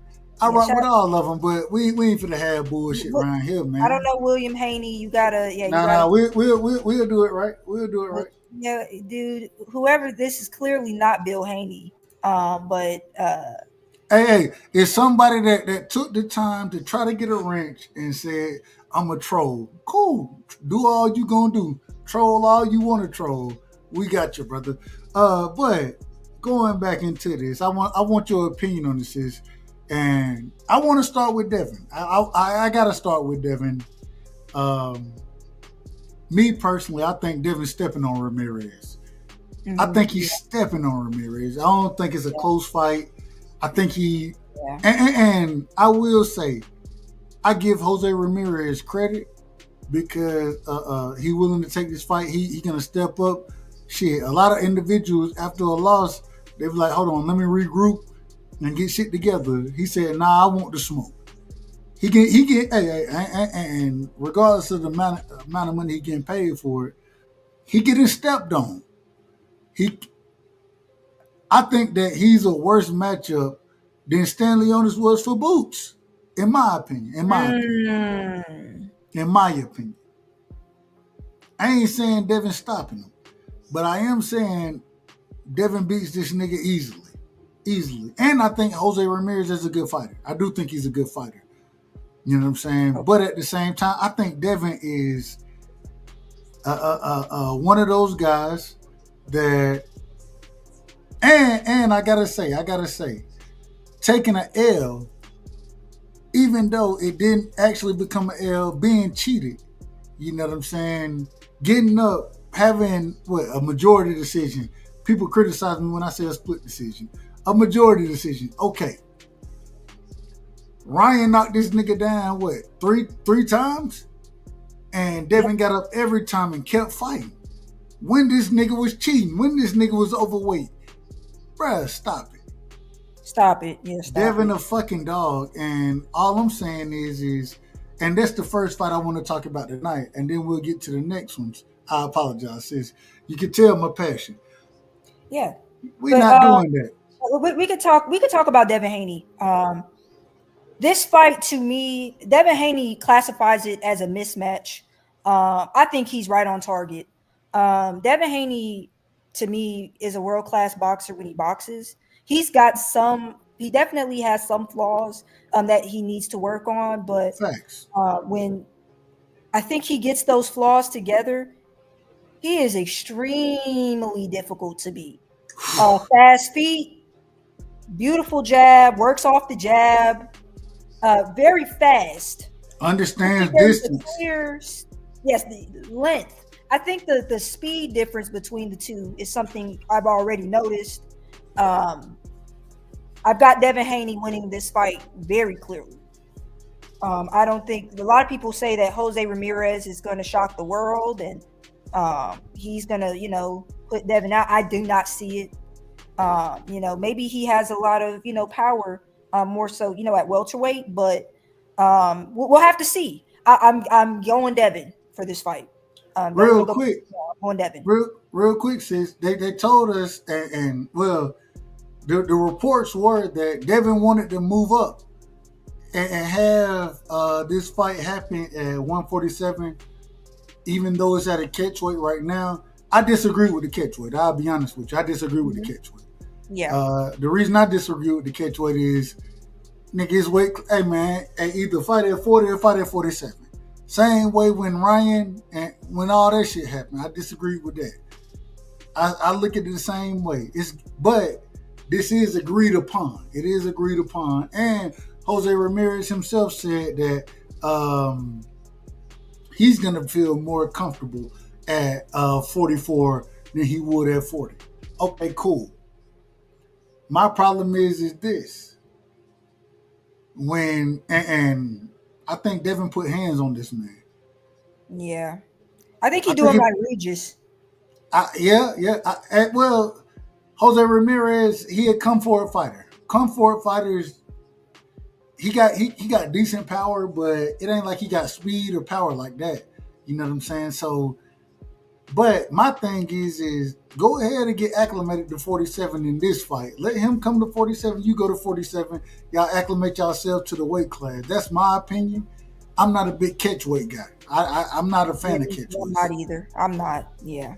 And so because of that, I want to see it at 47, but Jose Ramirez and my people have said that Devin is trying to push the weight up, this, that, whatever, to 47, and now it comes out, no, the fight happened at 44. Yep. Where are the people who are saying these things? Where are y'all at? I think they were saying that Robert Garcia was saying Devin Haney was trying to push the weight up. I don't know if he's playing games or not, but, said, Devin Haney, no, the fight's at 144. We call it line. We call it line, Ryan. Yeah. It looks like we call it line. Hold on. Look at Nick J. Look what Nick J said. Oh, I missed it. What did he say? Nick J said, hold on, I will put it on the screen. Nick J, line bastard. Yeah, just line. It's Robert Garcia. He said that he's trying to push for, the 3 pounds more. So who knows? And now they're saying, well, Devin Haney, he's not ready to fight at 47. Listen, I don't know why this fight had to be at 44. I think it should have been at 47, but it is what it is. And yeah, to me, I think Devin. I in my brain, Devin probably feels better at 47. Why would maybe maybe Ramirez to me is the smaller guy. It makes sense that Ramirez would want it more at 44, right? He's the smaller guy, but it looks like between the two. Man, Devin said it himself. He said he wanted to acclimate, and just listening to the interviews, he said that I wanted to start at 44 and acclimate myself accordingly. According to him, this is what he said. Right. I disagree with it. At the same time, this is what he said. So, but yeah, and I don't see the point. I understand he said that, but I don't see the point of him doing that. I don't either. I think he would fare better at 47, but yeah, But the problem is the man has been so. One thing about Devin, even when it comes down, you tell me, and people always say he a weight bully. Tell me when the man miss weight. I can tell you when Tank missed weight. I can tell you when Shakur missed weight. I can tell you when all these guys miss weight. You tell me when Devin missed weight. Never. He makes the weight. And so I trust in what he think got what he think got going on. I trust in it, but at the same time, man, move up and do your thing, bro. Cause and it is what it is. I'm gonna be out of order. Let me ask this, sis. Let me ask this. So as far as Teofimo Lopez and Arnold Barboza goes, right? Mm-hmm. We've seen out of everybody, they didn't really have kind of a face-to-face, or even with Devin and Ramirez, Devin did what he did and then walked the hell on and got the hell on. He wasn't standing there looking for that shit. Arnold Barboza, Teofimo Lopez, they really didn't have no true face-off or... Hell, motherfucker, I say it respectfully, motherfucker was trying to make sure they ain't fight each other. That's what folks was out there trying to do. What's your thoughts on the Arnold Barboza Teofimo Lopez fight? I think this is probably the best fight in terms of skill for skill. I think this is a close fight. I don't want to dismiss Teofimo Lopez's skill set. He's really good. It's just in certain fights, man, he drops the ball. Like the Steve Claggett fight, he didn't look great. He didn't look great in the Sandor Martin fight, as we all know. He lost that fight. I thought Sandor Martin won the fight. I did too. The Jermaine Ortiz fight. He lost that fight too.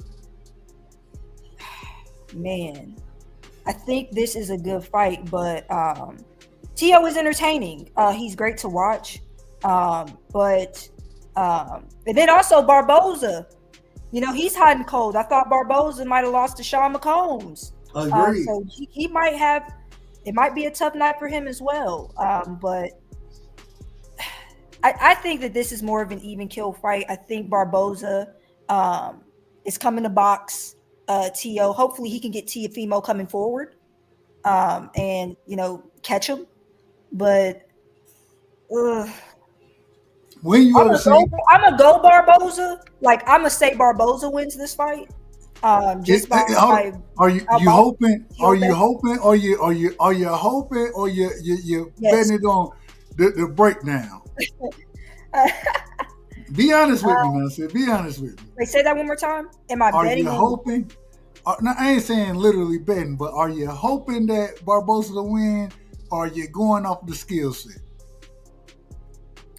I think they have a pretty even skill set. I'm gonna give the skill set probably more to Tio. I think he has a deeper bag than Barboza, but I think Barboza really doesn't like Tio. Save it. We giving our prediction. That's the last the last spot of the show tonight. Yeah. So save it. We're gonna give all the predictions tonight. We're gonna give the predictions.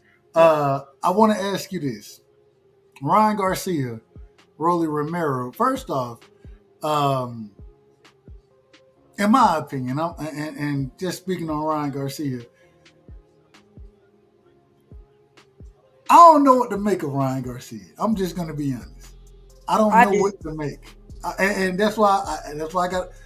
Go ahead. You go ahead, or you want me to go ahead and tell you why I don't know?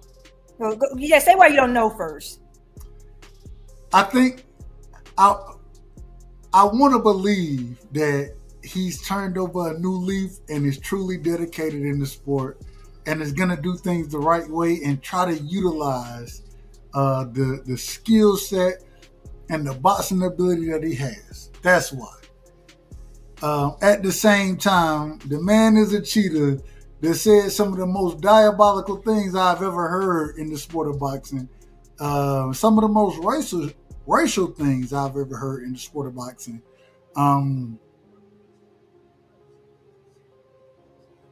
I don't know what to believe about Ryan. I have no clue. Go ahead and break it down for me. What do you think about Ryan Garcia and Rolly Romero? That entire debacle. Start with Ryan, though, please. So we're referring to the Ryan Garcia and Rolly face-to-face interview. I believe they gave, and so they brought up, the infamous sparring sessions that were going, or all on our timelines. If you're into boxing, they would, a lot of folks seeing this Ryan Garcia Rolly sparring footage where they're going at it. It looks like Rolly, sometimes is tagging him up.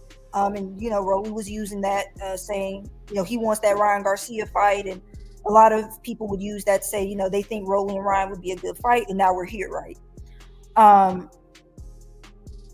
Ryan Garcia and the way that they are leading, the way that I believe his name is Todd, who did the questions. It's Todd Grisham, right? And he's horrible. He's horrible. And he does a lot of leading, a lot of trying to make Ryan look a certain way, and just you could tell by the questions he's asking, right? But Ryan Garcia is one of these guys, man. Accountability, he doesn't know what it is. He'll blame everybody and everything for why he ended up testing positive. Him and Rolly were going back and forth, and Rolly was saying, well, that's actually a no contest. And there was just a lot of childish stuff. And then, of course, when Ryan Garcia during the interview stated Rolly was looking for Easter eggs in his last fight against Isaac Cruz. And that had me crying. Hold on. Rolly said, well, it was Easter. I'm like, oh, bro, don't say that. Don't say that. Right? It was not. That's what Rolly said. I'm like, what are you doing, bro? Go ahead, my bad. But anyway, when he said that, I was just like, man. And that was a very tough fight. Rolly was all around, knocked down, and it was bad. But yeah, they talked about their history, their fighting history, and basically Rolly was saying, he's coming for the knockout, and Ryan was like, he's going to end Rolly's career, and he's going to retire Rolly. He told him in his face he plans on retiring him. But just some underlying, I don't know if they're actually friends or not. There was a lot of, kikiing and laughing, so they might really just be, cool, but Rolly is just the next fight, because I believe he was supposed to fight Cruz initially, but Cruz dropped out and Rolly was the replacement. So Rolly being the replacement fight, I think it's going to be not technical at all. This is not even a little bit. It's going to be a lot of hooks. It's going to be a hook fest. But I think it's going to be, a lot of power being displayed. But Rolly's footwork, I'm telling you, Rolly's footwork is some of the worst I've ever seen. So, what footwork are you? He's galloping. It can't be the worst because he ain't got no footwork. The man has no footwork, none. Yeah, the guy galloped. Ryan, I will say, I gotta say this. Ryan footwork is not quite nearly not as bad as Rolly's, but nowhere near pretty horrible. Pretty horrible. It's not good. It's still not good, but Rolly just very bad. But Rolly getting knocked out. He getting knocked out. Yeah, probably, but I'm rooting for Rolly. But yeah, I'm gonna say Ryan, Dev, Barboza, but I'm rooting for Rolly, and I'm definitely rooting for Barboza. Rooting for Rolly and Barboza to win. But so I'm gonna be honest. I'm rooting. I gotta see how Barboza fights. Yeah. If he's coming forward, pushing the pace, he gonna get punished. Yeah.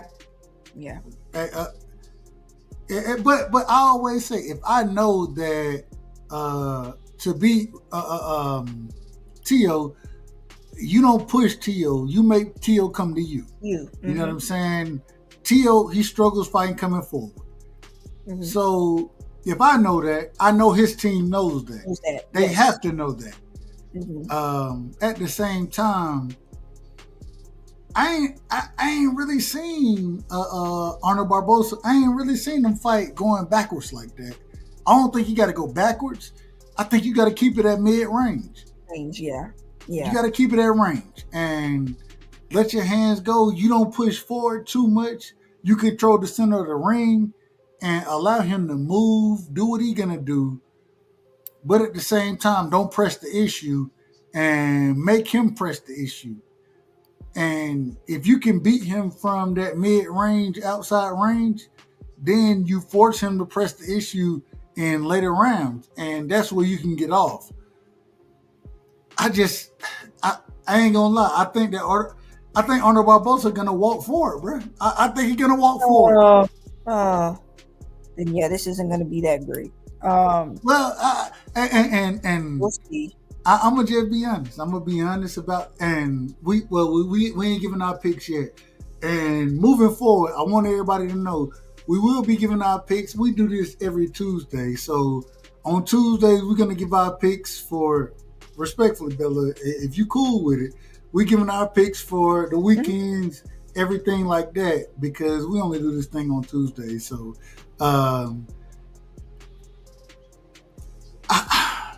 we'll get to that. We'll get to that in a second. I want to ask this question right here. When we're talking about, and some people say, I ain't gonna say the lesser fight, but matter of fact, let me rephrase the question. What's the most interesting fight, and what's the least interesting fight in this on this card? Who has the chance between the guys who we consider stars, Ryan Garcia, Teofimo Lopez, Devin Haney? Who has the best chance to lose their fight? Tio. Tio. I'm gonna say Tio. I would agree with that. I still don't think Tio lose, but I do think he has the biggest chance to lose the fight. I don't know. It just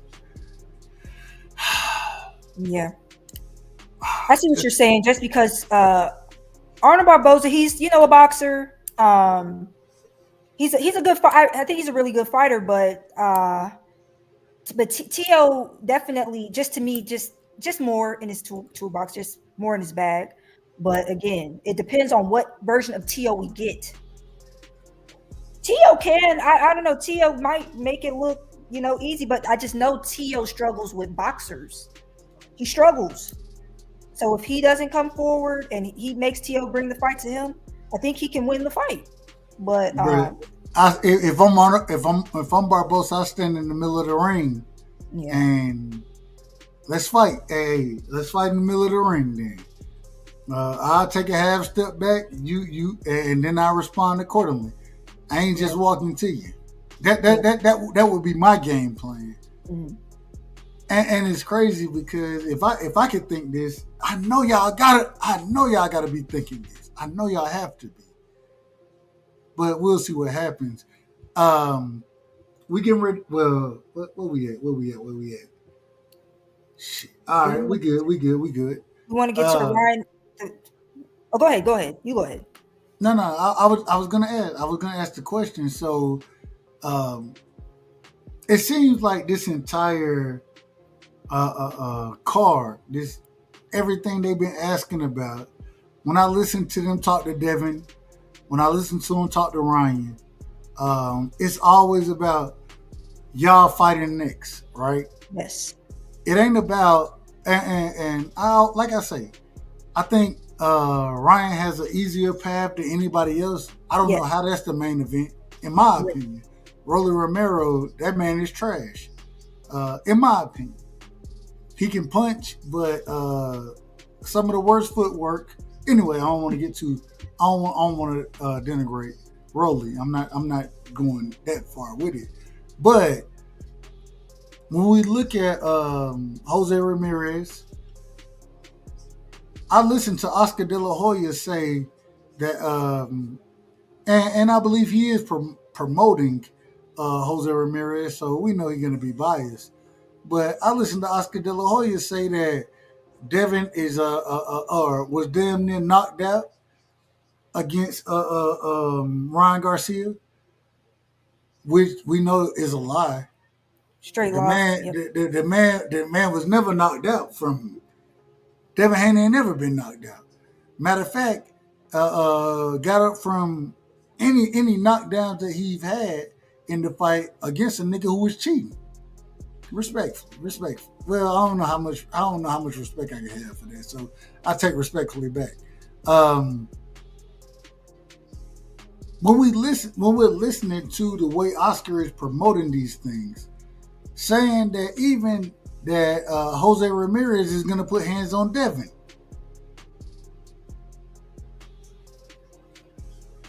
I understand you got to promote certain things. I understand you got to promote your fighters. But at the same time, at what point are you out of order? Because in my personal opinion, and we got to get. We got to get Oscar. Let me get Oscar to drop, man. We got to get Oscar to drop. Let's give him do him the honors. Hey, well, shout out and shout out to the Golden Boy. You know what I'm saying? But we got to ask these questions. The fuck is wrong with you people? Who raised you? And then when you say this man is gonna not Damn. It's a bunch of bull. This is outrageous. And you know what? We don't use this one on we don't use it a lot of time. We don't use it. You know what I'm saying? But we're gonna use it in this situation because Oscar out of order. When I say most people don't know shit about boxing, they don't. Most people don't know shit about boxing. And Oscar seems like he don't know shit about boxing. That's what it seemed like. Bella, I apologize for being long-winded. Oscar De La Hoya, some of the things he said about Devin, man, you already know what it is. Do your thing, sis. Yeah, so I totally understand being behind Jose Ramirez. As he signed with Golden Boy, I think in like 2024, right? The beginning of 2024. He just signed. Yeah, he just signed. So I'm cool with you being behind your fighter. That's fine. What I'm not really cool with is hearing a lie. And not even just me as a boxing fan, but me as a boxing fan, watch the media not question or correct Oscar De La Hoya when he says that Devin Haney was knocked out. He paying them. He paying them. Yeah, but I mean, my goodness, how much ass can you kiss? Hey, as much as the dollars that you gonna send. I mean, is that what you got to do to get some credentials? Yes. Like, seriously? Just kiss these promoters' asses and let Oscar De La Hoya and let all of these, like boxers, boxing promoters, just made up a lie. Just said a lie. I mean, that's what they do. These are what these people do. And then just not even question. And I'm sure people heard him and was like, "What did he just say?" He didn't knock him out. Knock down. But regardless, the fight was a damn no contest. He didn't knock him out. He doesn't have a W. And on top of that, when he was fighting a cheater, we don't have to argue about it. It's confirmed he cheated. We don't have to go back and forth about it. This guy, I mean, come on, man. You cannot say that Devin Haney got knocked out and then the media just stand there. Like, what the hell are we doing? We just doing the mannequin challenge? Nobody's going to correct anything. Hello, can you say something? I mean, my gosh. That was my whole problem. Hold on, Bella. And I say this respectfully. I watched this happen. Who pays the media? Who pays them? Yeah, the promoter or whoever's putting on the fight. The same nigga that's gonna tell us Devin they the same niggas paying. Yeah. They paying for it. When we watch Ryan Garcia, and they'll get up there and they'll say, well, they'll ask Devin, Ryan Garcia cheated, right? Devin say, man, I'm trying to make the fight. Hey, I'm focused on Jose Ramirez. You know what they don't ask Ryan Garcia? They never ask Ryan Garcia, did you cheat? They don't never ask him that. Right. They coddle him as a matter of fact. They wanted to make it look good. They wanted to make. Well, people are saying that. Wait a minute. Hold on. Wait a minute. Well, you potentially were found with PED. Potentially, that they found PEDs in the system. He tested positive for PEDs. Potentially. But you wanted Devin Haney to speak on it. Man, why y'all don't make Ryan speak on it? Ask that man the same question. You're not gonna do it. And we understand why. And not to mention Oscar De La Hoya, the rounds that Devin didn't get knocked down in, maybe except for maybe the first, Ryan lost like all those rounds. Ryan lost. Devin Haney was easily outboxed and finally boxed. Any round Devin did get knocked down, he won the round. How can you get knocked down three times and have a? How can you get knocked down 3 times and have a majority decision? Yeah. So it was literally like, dog, a knockout. And then you was cheating. All right, y'all got it. Yeah, it's like this is what the script we're talking about. Media going through a script, and it's. And I'm not going to take the attention off of the ring because the ring. This has been so blatant with the ring, this specific media cycle. But it's like, come on, man. Even I've seen it Top Rank. I've seen it multiple promotional companies, giving out the these press credentials, and it's just like, come on, man. The media, how much ass do you have to kiss to keep your media credentials? And if you ask the wrong question, are they pulling credentials? Oh, you know they pull it. You already know they pull it. You already know they pull it. Hey. They pulling. They got yeah. You know they pulling. You already know what's going on. Yeah. So. Oh. You gonna ask that question? Nah. You can't show up here. Wait. Hold on. Wait a minute. Right. Yeah. We can move on. I just wanted to give that. Well. We gotta ask this question right here. Devin Haney is now, like you said, like you brought out, sis, booed more than any of these other individuals. Yes. And when we're talking about these other individuals, we're talking about individuals that said fuck the fans. We talking about individuals that then cheated. Mm-hmm. As I ain't gonna shout out to Rolly. Rolly ain't did nothing that crazy. So shout out to Rolly. The top names, if you want to call them the top names, between Ryan and Tio, these niggas have been out of order consistently. And if it was any other fighter being out of order the way they're out of order, we would criticize them. Mm-hmm. Where's the criticism for these Negroes? Or I can't call them Negroes. Let me be in order.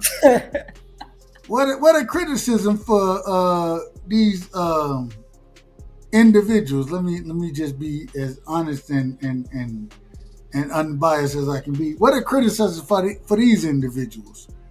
Y'all got criticism for an undisputed champion, a 2-division champion, an individual who do things the right way, never miss weight, always prepared. Y'all got criticism for him. But y'all ain't got criticism for these guys? What are we doing? I ain't, and I'm passing it to you, brother. I apologize for this. But I ain't and I'm not a real religious guy, nothing like that. I don't stand on that square.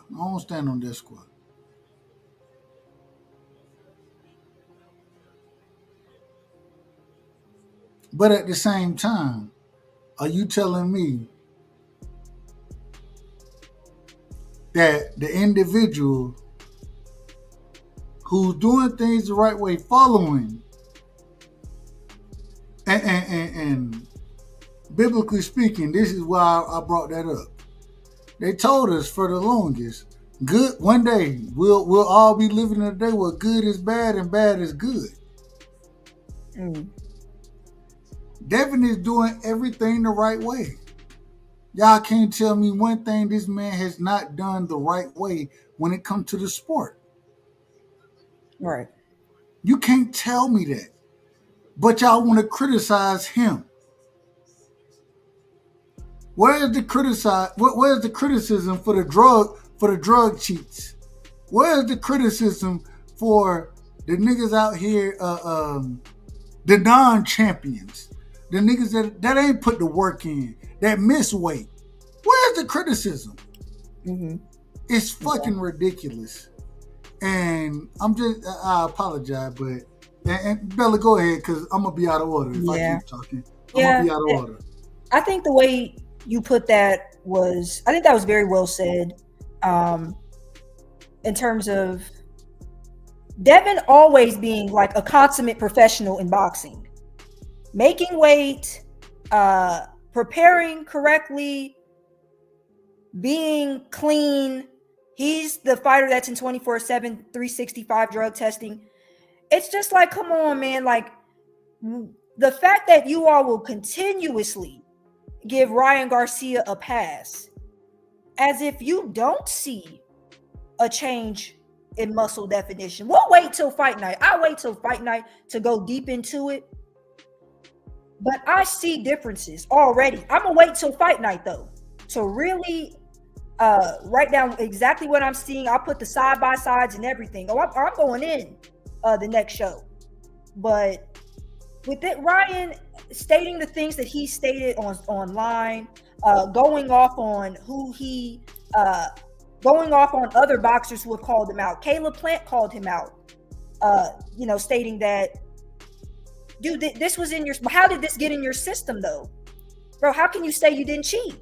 And then they were going back and forth. Clarissa Shields calling out Ryan Garcia. Lamont Roach stating he believed Ryan Garcia cheated. So there are boxers that are calling him out. It's these media members, the members of the media. Who are these people? Will you just you'll do anything for a check? Like, even I think even some of these people do have backgrounds in journalism and communications. I mean, we're now in an era where all that matters is pushing some sort of narrative to get clicks and views. Where is the integrity in journalism anymore? Where's the independent journalist? I know that there was an independent journalist complaining that they did not get that company did not get media credentials for this fight specifically. Where are the independent journalists in boxing? We need more independent journalists rather than these narrative pushers, and specifically these narrative pushers on YouTube. I cannot stand it. And I mean, damn, like where are those platforms that are going to truly ask questions that are not leading? There's too many leading questions. It's just too many questions that, you're trying to structure to serve. You're trying to make the boxers say something that you want them to say. I hate when interviewers do things like that. I'm telling you, media plays a very big role in the discourse in boxing today. And a lot of people, when I was, I was on my soapbox on KO's panel the other day. A lot of people are like, we get it. There's racism in boxing. Where is she going with this? We understand there's racism in boxing. but you never talk about it. But you very quick to defend your favorite fighter. And you want to talk about things in boxing that really don't matter.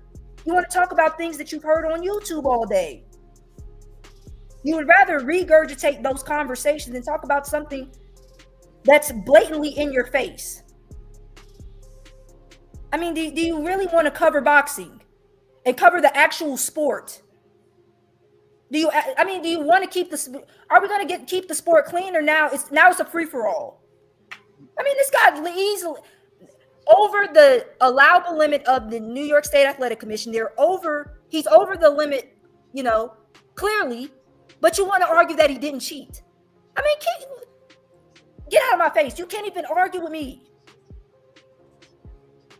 You can't. Well, they gotta tell you didn't mean it. They gotta tell you didn't mean anything. It wasn't enough. It wasn't enough. It wasn't enough. It didn't benefit. It's just nanograms. Baby, there is a limit that the New York State Athletic Commission sets. He's over it. Therefore, he cheated. Multiple tests. He failed multiple tests. Then y'all said the B sample was clearly going to vindicate him. It didn't. Now there was no benefit regardless. Every time it's like the argument continues to change. That's what you got to do. That was his brother.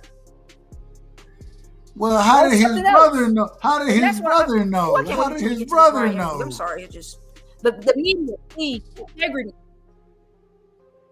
Can we get some integrity in boxing, please? And can we get more boxers, even speaking, and boxers that aren't afraid to, actually ask questions? And you don't have to ask disrespectful questions, but you can ask a question and garner information without leading the boxer constantly. Please, that was just the one thing I was so over in all of this Ring magazine nonsense, just all of the leading. But go ahead, Dub. We can move on from this. We have to move on, and we trying to keep it. We capping things. We trying to cap things, but at the same time, I got to ask you this. We got to get to our last topic tonight, sis. Yes. And I think you're absolutely correct. Where are y'all? I plead the fifth. Let me plead the fifth because I'm gonna go off on this anyway. So just real quick. I see the chat. Thanks, Darius, for staying. Darius Gilliard, I see you. Ronnie Bravo, I see you. What's up, Ronnie? Ronnie Bravo.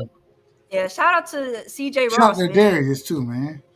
The worst judge / the best judge. Hey, Ronnie Bravo.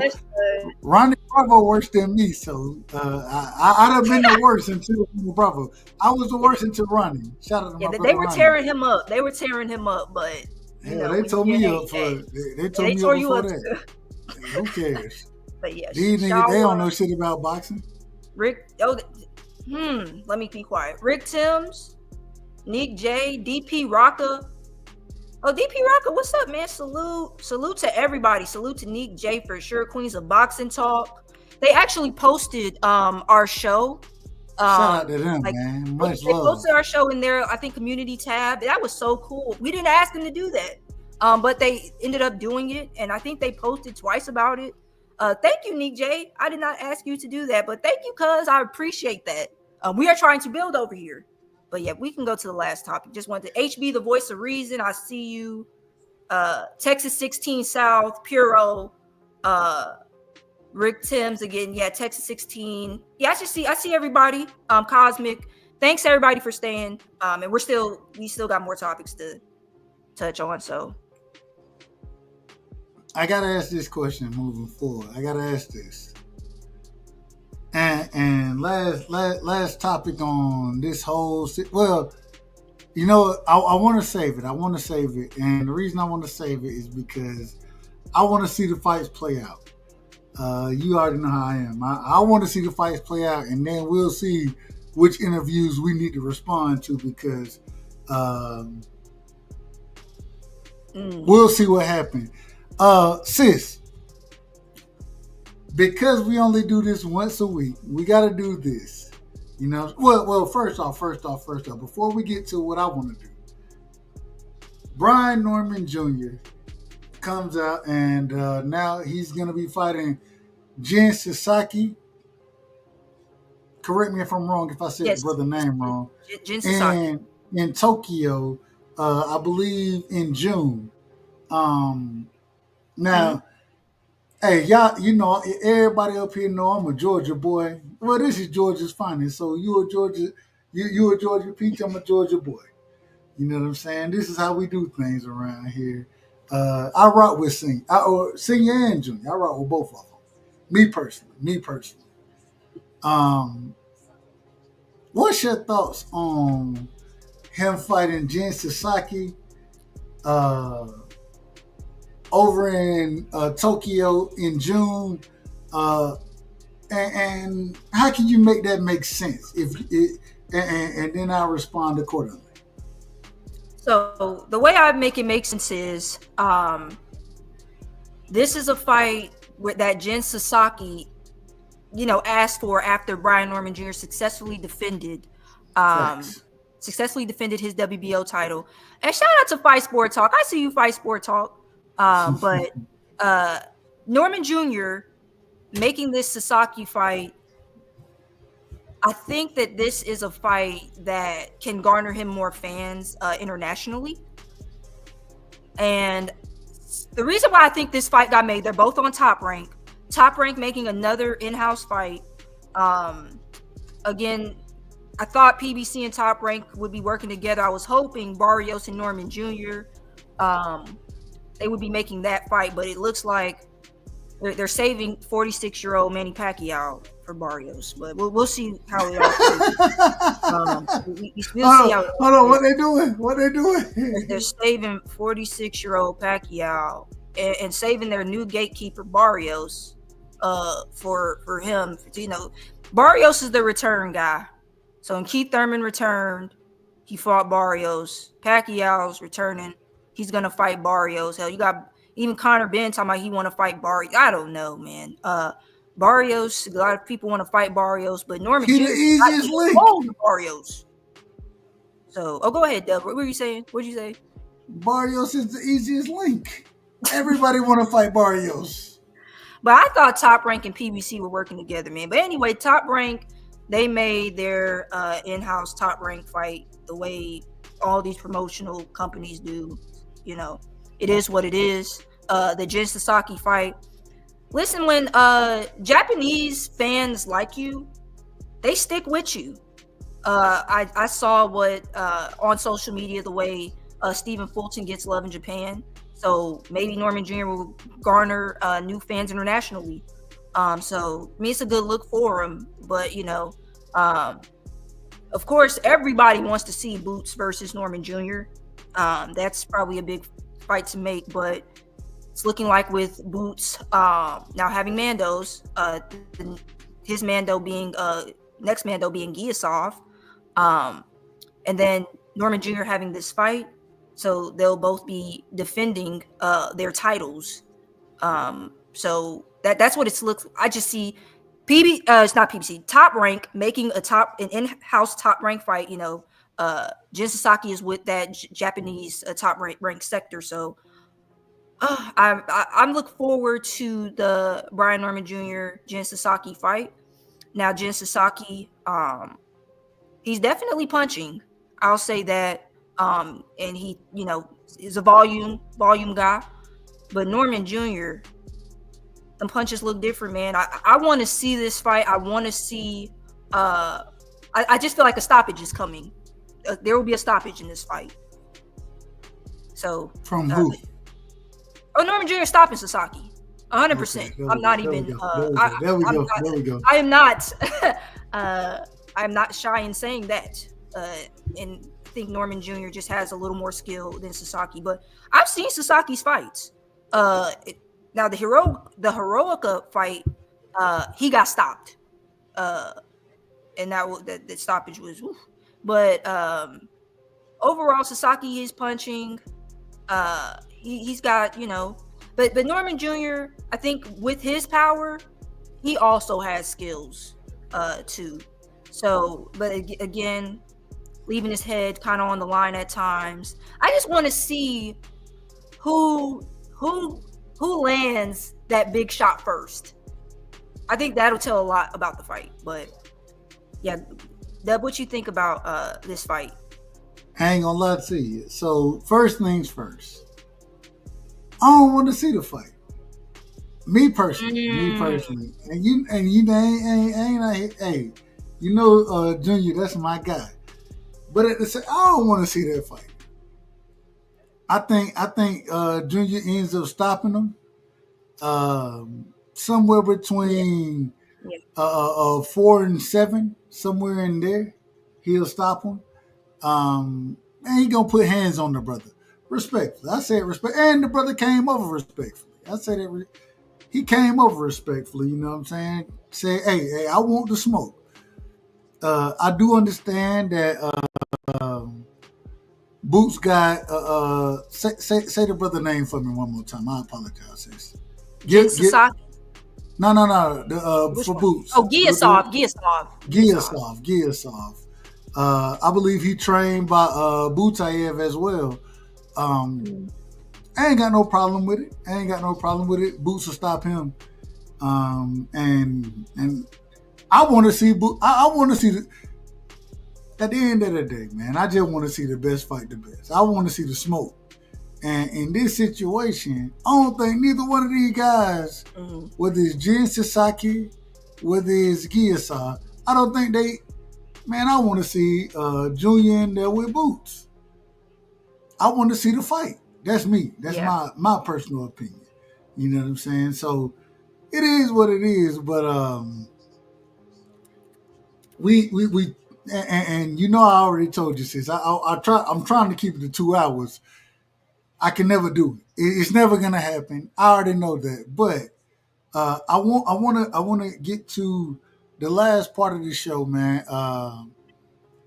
We got to give some picks, man. We got a lot of fights coming up this weekend, and sis, I got to start putting my picks up against your picks. Now, if we agree, we agree. If we disagree, we got to call it out. We got to see who's right. Okay. So we both got the Eubank Jr. pick right. We got that pick right. We did. We both got that right. So we'll start with, and we got a lot of fight.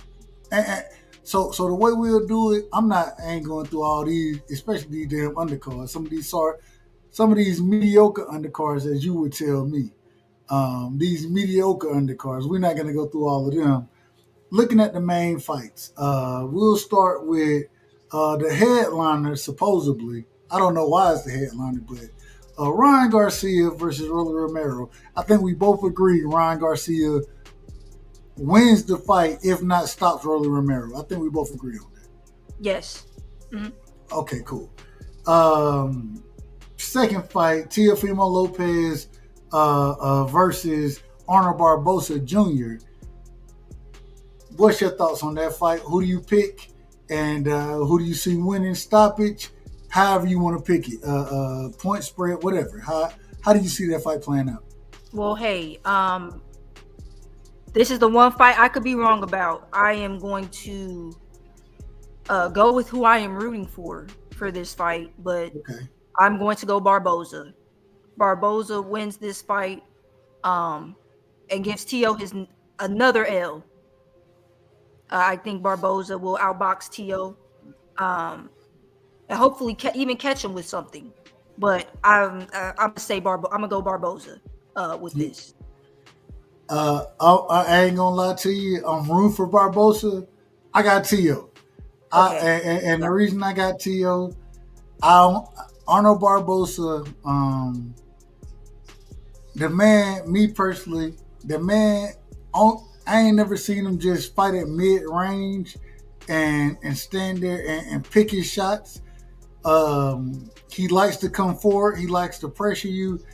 If you're coming forward against Tio, you're falling right into Tio wheelhouse. Yep. And I hope I'm wrong. But I got Teofimo Lopez winning that fight by unanimous decision. I got it by unanimous decision. Okay, well, I have Barboza by decision, of course. Yeah, I got Barboza by decision. I ain't mad at it. And matter of fact, I'm rooting for your pick. So Right, we have Just to have saying. one different. We do have to have one different pick. If I'm picking with my head, I would pick T.O., but we do need to have one different pick. So I'm going to say Barboza. All right, Devin Ramirez. I think we both agree on it. I got Devin by the unanimous decision. I think he boxed Ramirez's head off. What's your thoughts on that fight? Devin Haney. I think he is actually going to be way too big. That reach advantage is going to be very difficult for Ramirez to navigate. I got Devin Haney styling on Jose Ramirez. I ain't mad at it. Let's see. Now, this is where we get into some of, and we haven't really got a chance to talk about these fights, but I don't think they're worthy of talking about, me personally.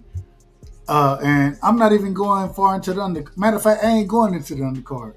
I'm going it because I think some of the undercard is pathetic, in my opinion. But when we get into the Canelo Alvarez versus William Scold for the undisputed title at 68, William Scold currently holds the IBF championship. How do you see that fight playing out? Who do you pick in that fight? I think we both have the same pick for this one. So I like William Scold. Yeah, he's okay to me. But Canelo Alvarez is an overall way better fighter to me. Break shoes off of him. I think Canelo's gonna, walk him down. Yeah, I got Canelo easily beating William Scold. But actually, I think Canelo wins by decision. His last few fights, Munguia, Berlanga, they all went to decision. So I'm gonna say Canelo skates through this fight. This fight is an easy fight for him, and he gets a decision. Now on the same card, I ain't really looking at. I think Jaime Munguia is fighting. I don't know who he's fighting on the same card, but Bruno, he's fighting. Go ahead. He's fighting Bruno Sirachi. He's fighting Bruno Sirachi. You know him better than I do. Go ahead. If you want to break that down, go ahead. But you know him better than I do. He's the guy who stopped. He stopped Munguia. He knocked him out. Hold on. Was that the guy, Sirachi? Yeah. So they're getting that rematch. That's his rematch on that card. Yeah. So okay. We got that fight, and then but go ahead. You go ahead. And I'm glad you brought that up. I didn't even realize that was the guy who stopped Munguia. Shit, when Munguia stopped, I ain't gonna lie. I was like, I ain't never seen this dude fight. So I said it respectfully. I say respectfully. But okay, we getting a rematch there. The more entertaining fight, in my personal opinion, is F.A. Ajagba versus Martin Bakole. We seen Bakole get stopped by in short notice, but we seen him go from stopping Jared Anderson to getting stopped by, and I say this respectfully, what's my UK brother name? The man, what's the brother name? Beat Deontay Wilder. Joseph Parker. Joseph Parker. Excuse me. Yes. So we saw Bakole get stopped by Parker. Now we got F.A. Ajagba and Parker. Oh, excuse me, F.A. Ajagba and Bakole on this undercard for Canelo. Who do you have in that fight? That's a really good fight. So here's the thing, right? I think Martin Bakole took that fight, but it was like 3 days notice, right? Or something like that. We'll give him a week. Which still ain't much.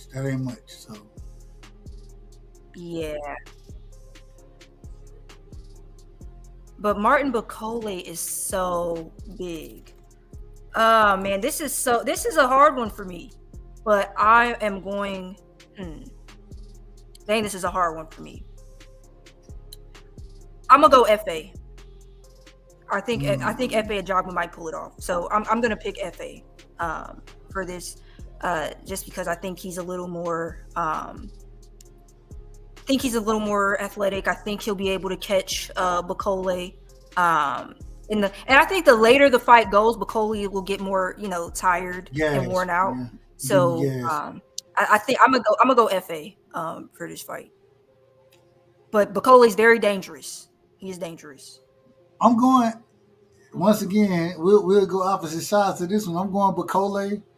I do agree with you, though. I agree 100% that and I don't know what the hell kind of shape Bakole going to be in. If FA use his reach, his length, I think he can do it. But Bakole, in my opinion, he got that one-punch power. Does.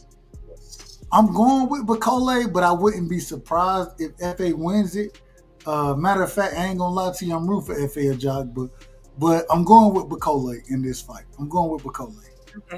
Okay. It's the heavyweight division. The punching means something in the heavyweight division. It does. Let me see. Real quick, I gotta say this. I gotta put my brother up here. Badou Jack, man. And I say Joseph Parker landed that punch right on the top. Yeah, and I don't know what the hell happened when that shit landed, because that nigga didn't know where he was at when that shit landed. Respectfully to him, respectfully. Hold on, you ain't think it clipped him like I didn't think it clipped him, did you? I was like, wait a minute. Okay, all right. Yeah, yeah. The way I didn't see it at first, I was like, dang, what? I was like, what happened? But then when they played it back, I was like, yep. That messed up his equilibrium totally. You know, when you get hit top of the head. All right, real. I got, and I didn't expect to ask about this, but Badou Jack, and I'm a fan of Badou Jack. I always be a fan of Badou Jack. One of as far as cruiserweights go, that division, man, I'm a fan. Me personally, I love Badou Jack. I think Floyd did Badou Jack wrong. Me personally, this is just my opinion. Mm-hmm. What y'all think about, or not y'all, but what do you think about Badou Jack versus? I'm gonna say to brother, here we go. You ready for it? Noel. Mika, hold on. I got it. Mika Land. Man, I'm gonna fuck this shit up every time, ain't I? Yeah, it is. Yeah. Badou Jack every time. I know. I'm sorry. I apologize. I ain't got the best tongue on me. All I'm saying, Badou Jack. I'm rooting for Badou Jack. I'm rooting for Badou. Regardless. I don't know the other brothers, so I'm rooting for Badou Jack. Only reason I had to pull it out is because I've been rooting for Badou Jack for a long time. I thought that he was done wrong.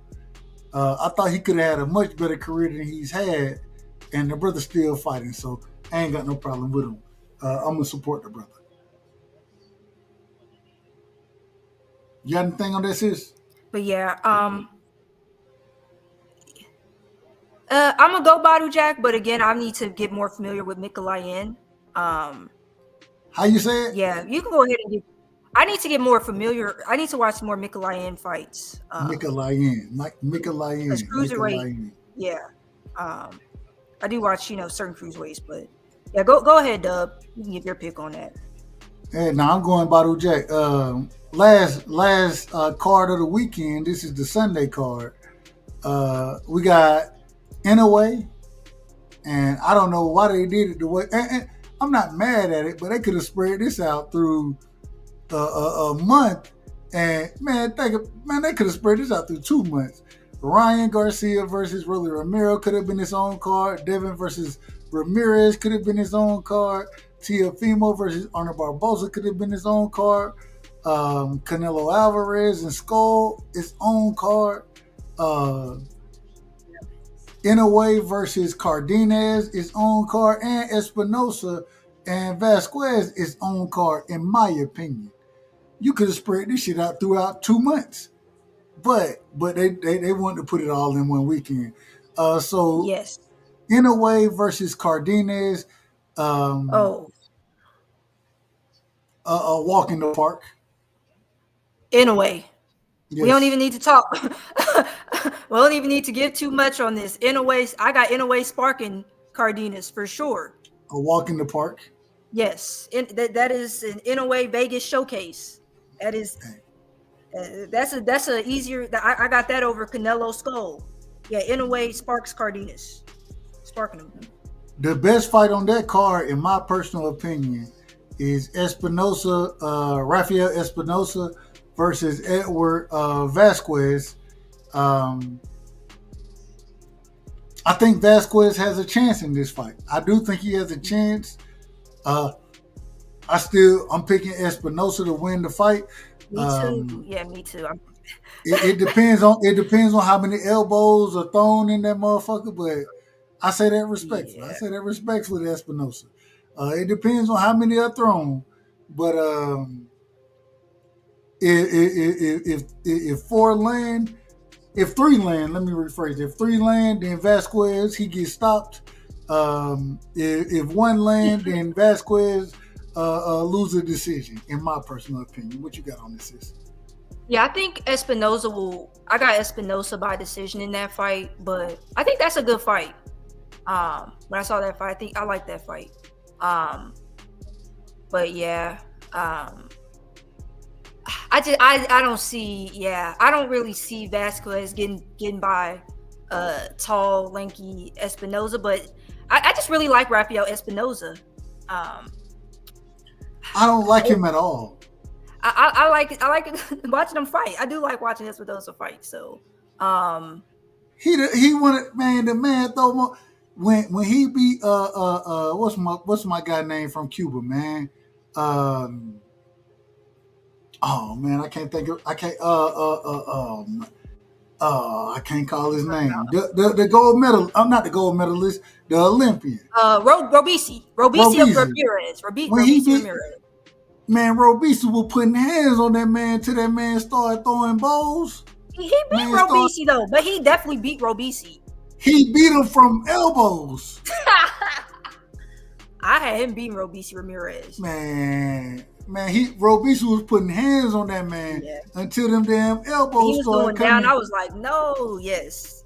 When he went down, them damn elbows started coming. What you gonna do? You can't even. How you block an elbow? You gotta go to the damn cross guard out this motherfucker, man. Ain't nobody going to the cross guard. Yep, Robeisy Ramirez. Yes. Ashakur crying. Robeisy Ramirez. Hey, Robeisy can fight. I love Robeisy. He can fight. Robeisy can fight. But I'm gonna be honest. I ain't a fan. I can't stand watching Espinosa fight. I think he a dirty. I ain't gonna say a dirty fighter. I ain't gonna say a dirty fighter. I'm gonna say I think he out of order. He out of order, man. Man, nigga, I remember Mike Tyson, one of my favorite fighters, my all-time favorite fighter. Me and Mike Tyson got the same birthday. June 30th. Look it up. Man, Mike Tyson, that nigga throw a hook, hit your ass with the bow at the same time. Hey, it is what it is. I understand it. But, man, Espinosa, in my personal opinion, that nigga dirtier than a motherfucker. He's got a lot of knockouts, man. He's got a lot of knockouts.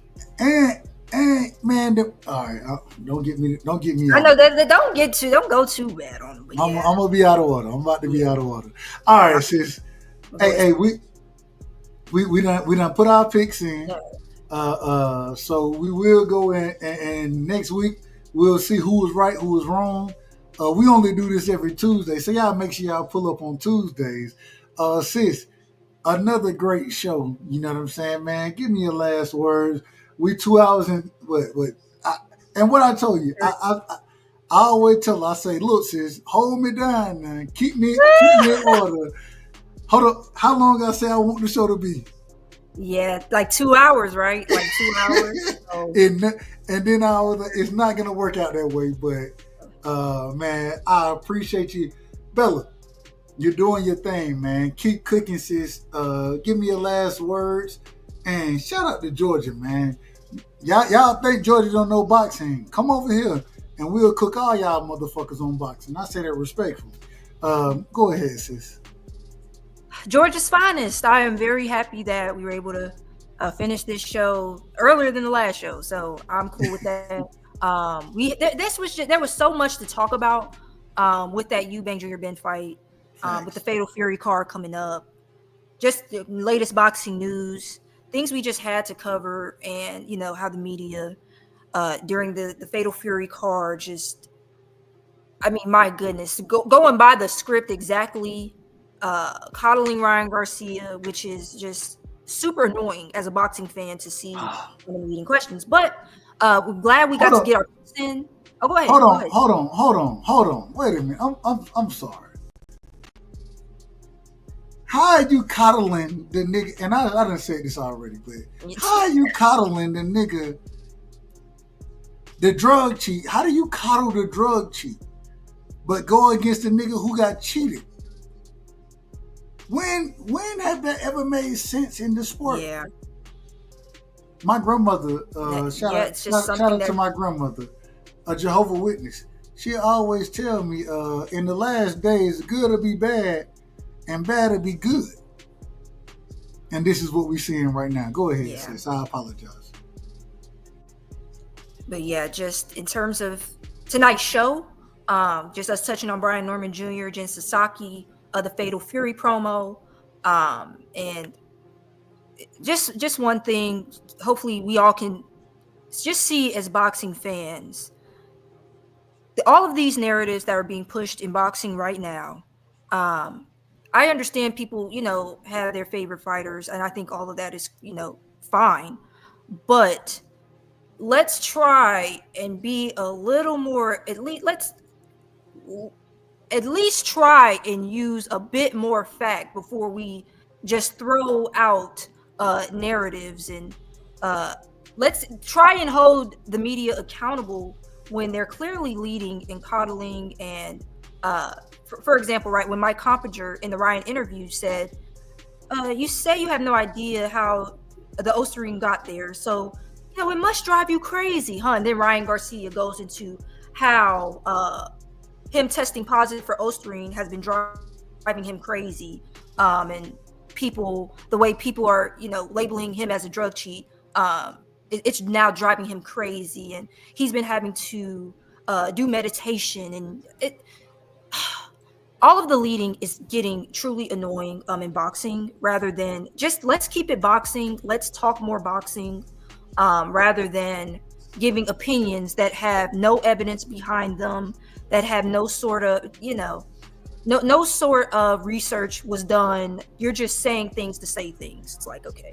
It's cool once in a while, but to just always go on a YouTube channel or open up Twitter or X and see these narratives being pushed and people just blatantly lie.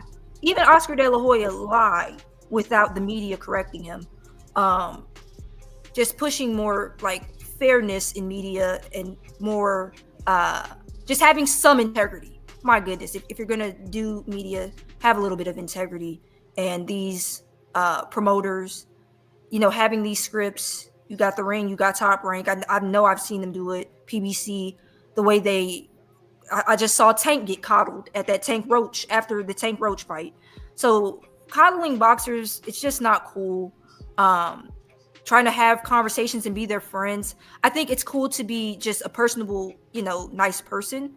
But when it comes to asking questions, get information and just be concise and ask what, we've been wanting to know. Don't do the whole coddling and leading. But great show tonight. Thanks everybody who, came. Thank you to Ronnie, Fight Sport, Shawa, Darius Gilliard, Rick Timms, Queens of Boxing Talk, Dang Father, Teach. I know HB, the voice of reason. Just everybody, DP Rocka, D Free, everyone who came in tonight. Just thank you, Cosmic. We really appreciate it. If I didn't say Teach, yeah, thanks you all for coming and listening to us talk boxing. And we'll come back next week and see if our picks were right. So look forward to that.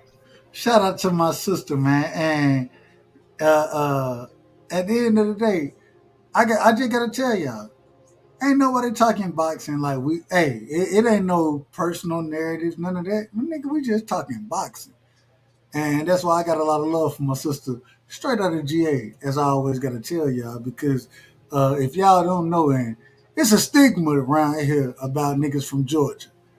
Well, niggas from Georgia talk boxing with the best of them, and we'll cook y'all motherfuckers. I'm just telling y'all. But I say that respectfully. And, man, much love and respect. And, hey, sis, we'll do it again next Tuesday. I hope your pick's in order because mine going to be all the way in order. But I'm just telling you. And I say that respectfully. You know you're my sister. We'll see. We will see. But, man, if y'all don't know, man, y'all sub to the channel. Every Tuesday we will be doing this Georgia's Finest, Dub, Bella, excuse me, I said that the wrong way. Georgia's Finest, Bella and Dub. You know what I'm saying? This is my sister's show, man. She doing her thing, and I really appreciate it. The reason I appreciate it is because a lot of folks can't talk boxing like she can talk boxing. And when you find somebody who can do it, then you put it on Front Street, man. So, man, much love and respect. And with that, man, we out of here. Peace. You can't fight the power of Gervonta Tank Davis. What a scintillating display. Well, you question Deontay Wilder's power. The proof is in the banana pudding as he just turned the lights out. Cool boy Stephen Fulton Jr. The Ennis Express is a runaway train. Ladies and gentlemen, fighting out of Las Vegas, Nevada, here is the skilled, the highly regarded Devin the Dream Haney.